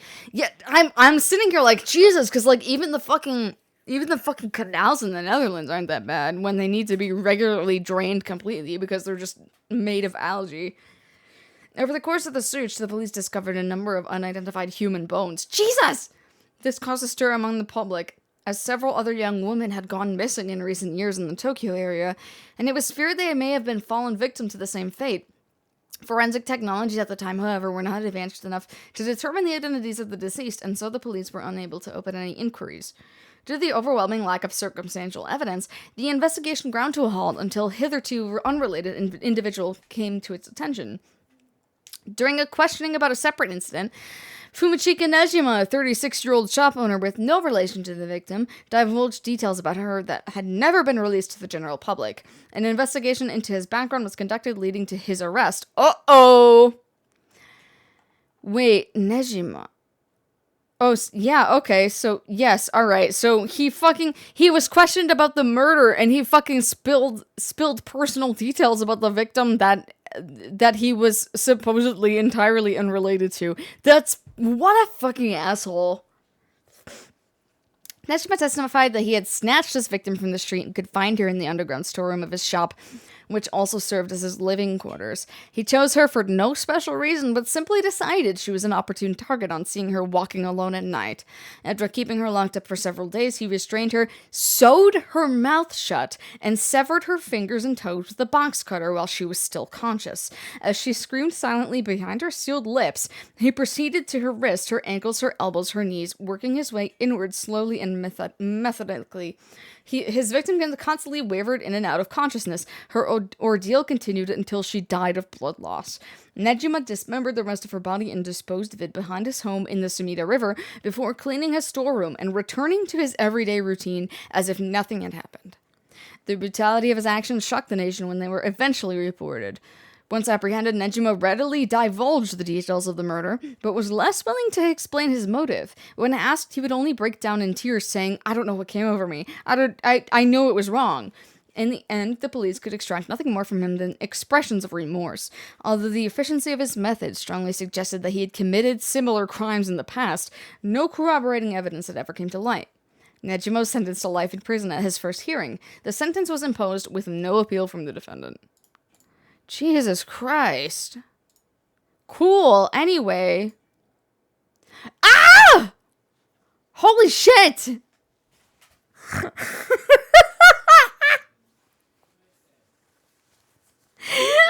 This is a human slug.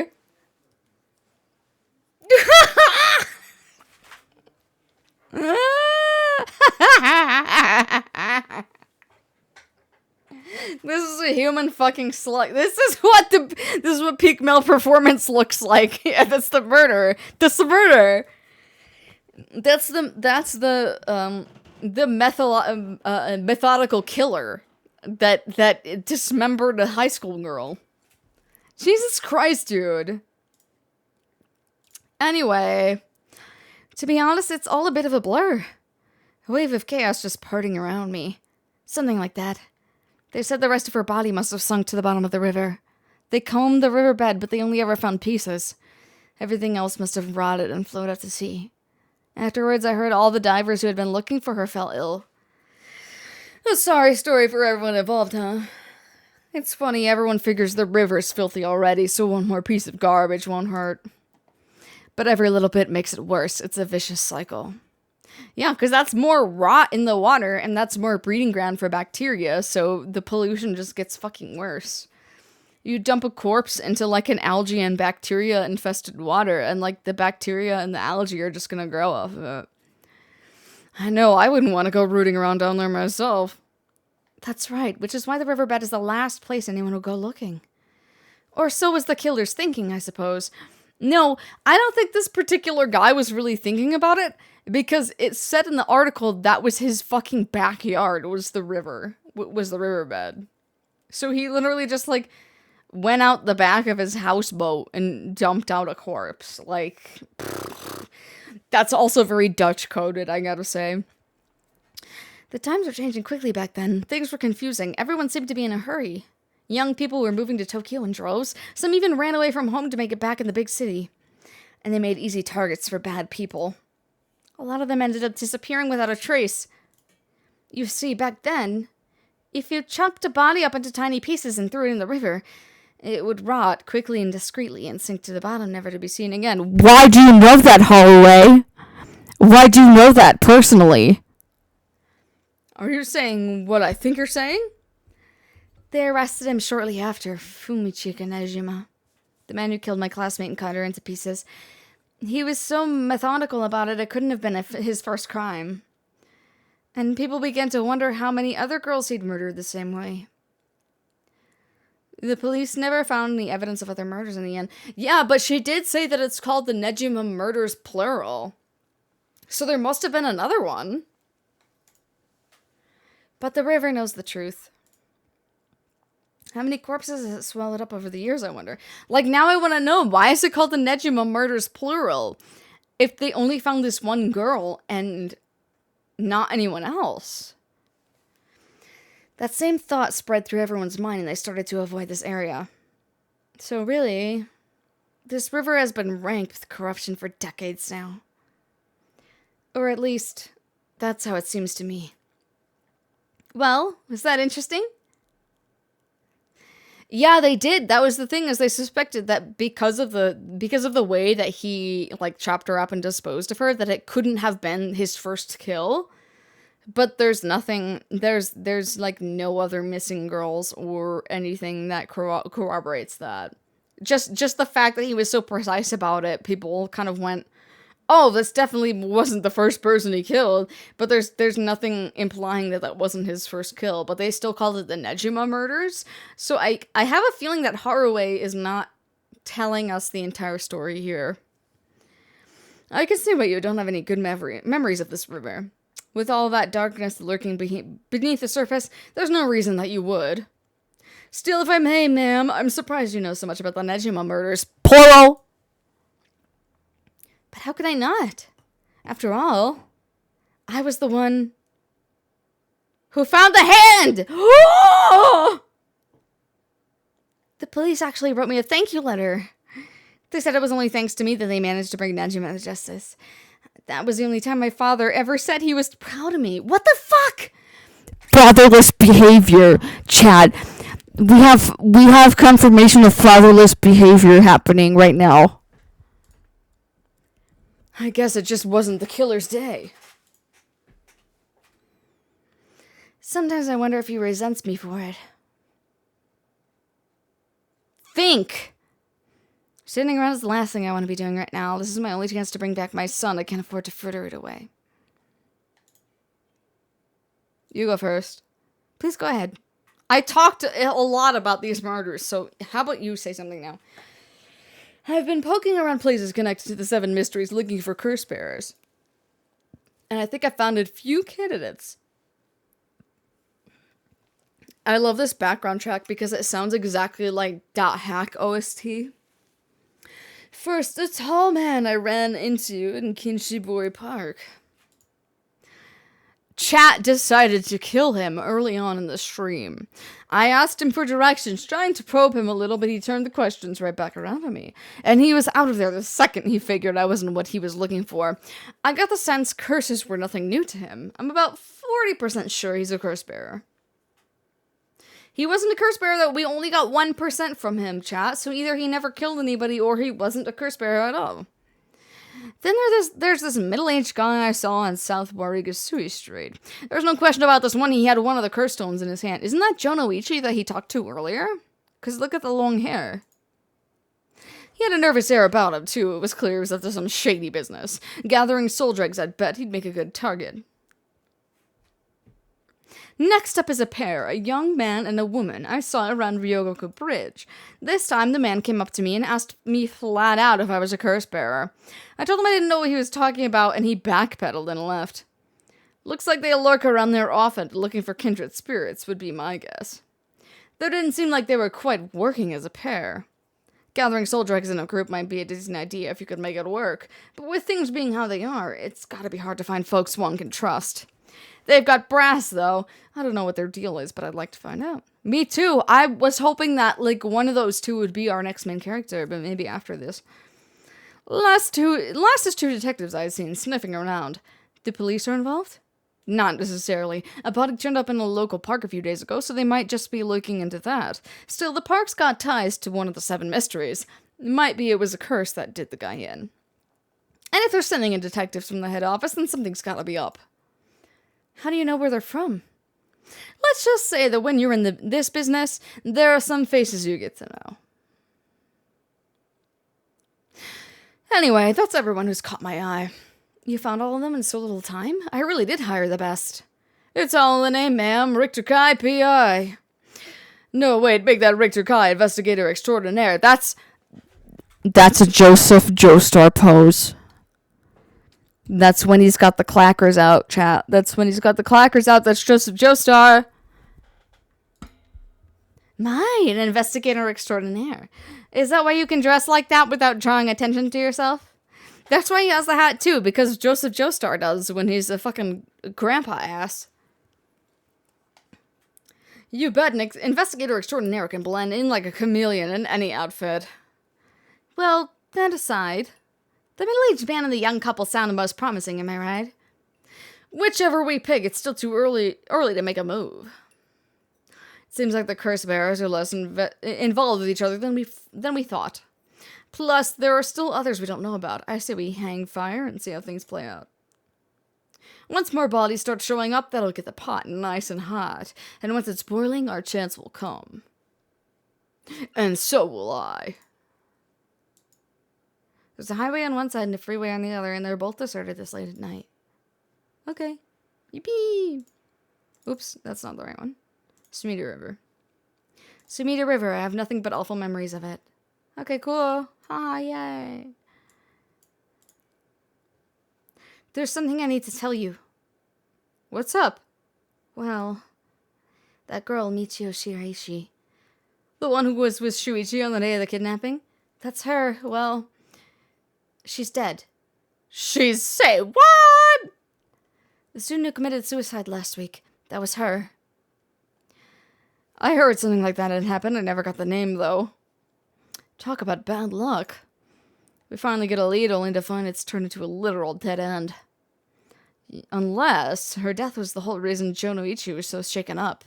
He said she was gonna curse him. Was he talking about her taking revenge from beyond the grave? It seems like we're back where we started. Not necessarily. That teacher knows something, I'm sure of it. At the very least, I'd put money on him having something to do with Miss Shiraishi's death. That's why he's so scared of being cursed by her. I see. And also, something tells me he knows more about your son's kidnapping. In any case, I think I've got a good idea of what he's hiding. Call it a hunch. A hunch? Well, more of a theory. Care to take a guess? I can guess. Can't say for certain, but... Shiraishi, silence! Shiraishi!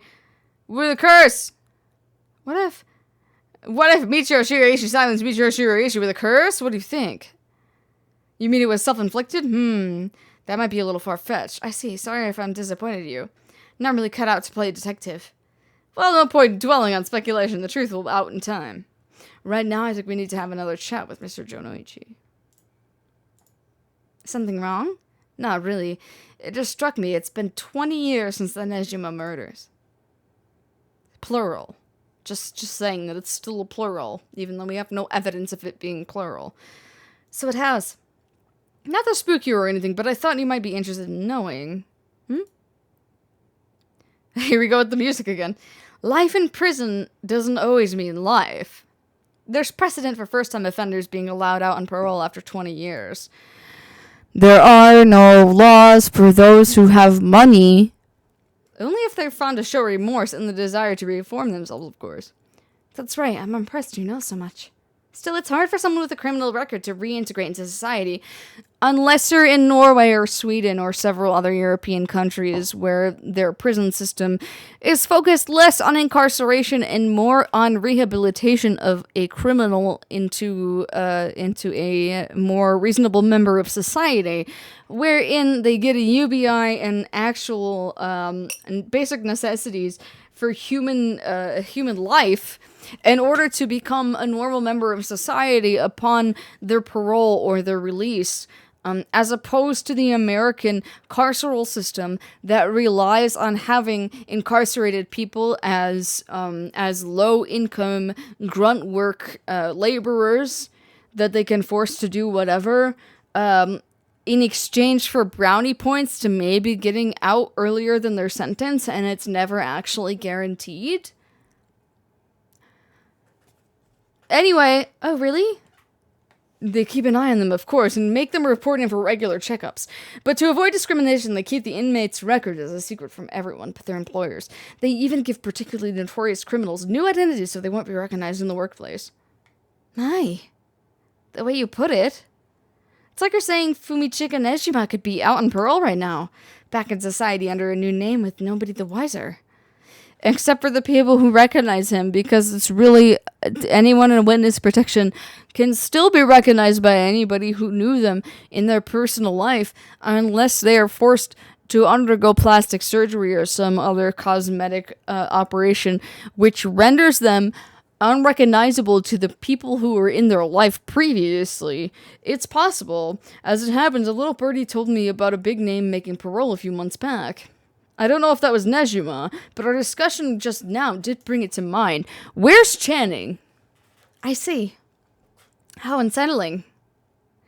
Now that you mention it, I just remembered something too. What was it? I was passing him out of high school a little while ago when I saw someone. I could extend this stream by another hour just talking about the carceral system, but I won't. A janitor, I think, and I could have sworn he reminded me of Fumichika Nejima. Whoa, with shorter hair? Crazy. Oh? He looked a little different after 20 years. Much thinner than I remember.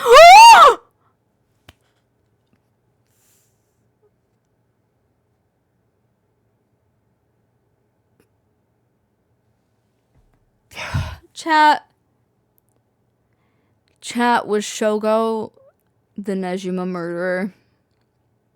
Chat.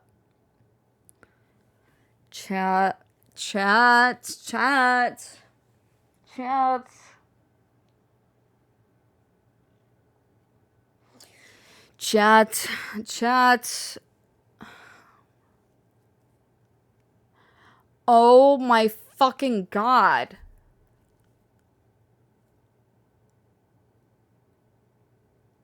Oh my fucking god, chat. Remember back when I was like, I think he's an unreliable narrator and he seems to be just killing people arbitrarily because I'm not pressing the kill people button and he's still killing people. That's so brazy how somebody would be killing people when they very big air quotes, had no actual, like, corroborative evidence about them having committed other murders. And now she's saying there was a guy at the schoolyard who was the guy, but a lot thinner than I remembered with shorter hair. Whoa, I must have been seeing things. Holy fucking shit, chat. Holy fucking shit.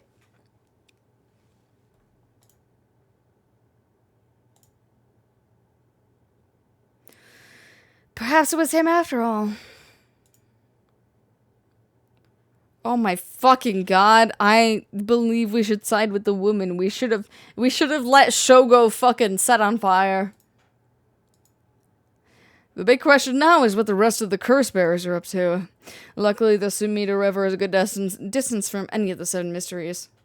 It's unlikely the other curse bearers will come all the way here. I could finally have a moment to think.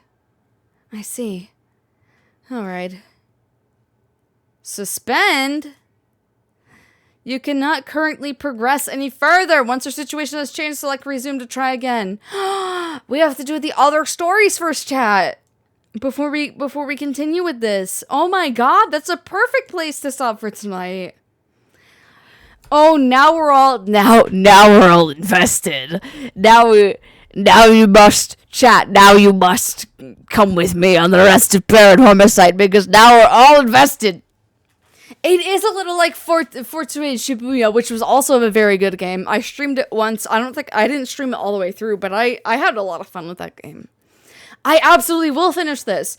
So what I'm thinking, because I realized, like with me and Ed doing Visual Novas as a stream every Saturday now, so that brings me up to 4 streams a week. But I think 4 streams a week have been encroaching on my work time a little too much, so I want to drop it down to about 3 next week. And Ed and I have enough backlog that after this Saturday, when we finish that shitty fucking magical night visual novel, we might be able to take a little bit of time off of Visual Novas for a couple weeks. And so I may be able to cut it down to even like 2 streams a week. So maybe I'll do Tuesday and Thursday. And I know everybody has been enjoying UFO 50. I know that I've been enjoying the hell out of UFO 50. So if we decide not to do Visual Novas next Saturday, then it will be Tuesday and Thursday. I'll be doing UFO 50 on Tuesdays. And then I will go back to this on Thursdays. Both at 5 p.m. Eastern, just like it has been this week.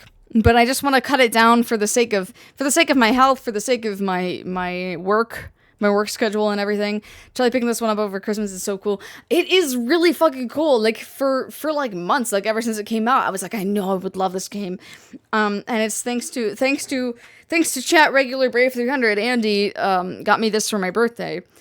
I've been finally able to delve into it on stream. I knew I was going to like it already, but like, oh my god, this has been absolutely insane. So thank you so much for joining me for this, you guys, and I'm going to continue it again next week. Like I said, I'll keep going with UFO 50 on Tuesdays until I finish that, and this will be on Thursdays, and then I'll see if Ed and I are going to stream again on Saturday. But my next stream is going to be Saturday, 3 p.m. Eastern, so Ed and I can finish Sakura Nova, the shitty-ass magical night visual novel. I think we have an hour left or so. And then I think we're going to do like a 1950s copyright-free Santa versus Satan Christmas movie watch-along if we finish it quick enough on Saturday, so make sure you join us for that. But other than that, I will see you all next week, everybody. Make sure you check out my social media links. If you want to follow me for art, you can find me at ArtifactsDemon on Twitter, and my stream updates will be at Hellion Kookuma. But if you follow me on Blue Sky, ArtifactsDemon for both, I'm keeping everything on one account on Blue Sky. If you have not yet joined the Discord and you would like to do so, here's the link for that. If you're a Succubabe subscriber on the channel and your Twitch is linked with your Discord, you can use my funny pictures from my channel in any server that you wish. If you would like to monetarily support me, my stream, my art projects, my gaming projects, my recording projects, and literally anything in between, you can financially support me in my Ko-fi link for both one-time donations and also monthly memberships where you get behind-the-scenes work in progress, monthly art requests, and spicy NSFW versions of my art, and more. And I hope that you all have a lovely rest of your day, night, morning, evening, whatever it is for you. Until next time, I will see you at 3 p.m. Eastern, Saturday, for me and Ed to finish Sakura Nova, the Visual Novas live. But other than that, that's everything, everybody. So I will see you next time. I love you very much. Bye-bye.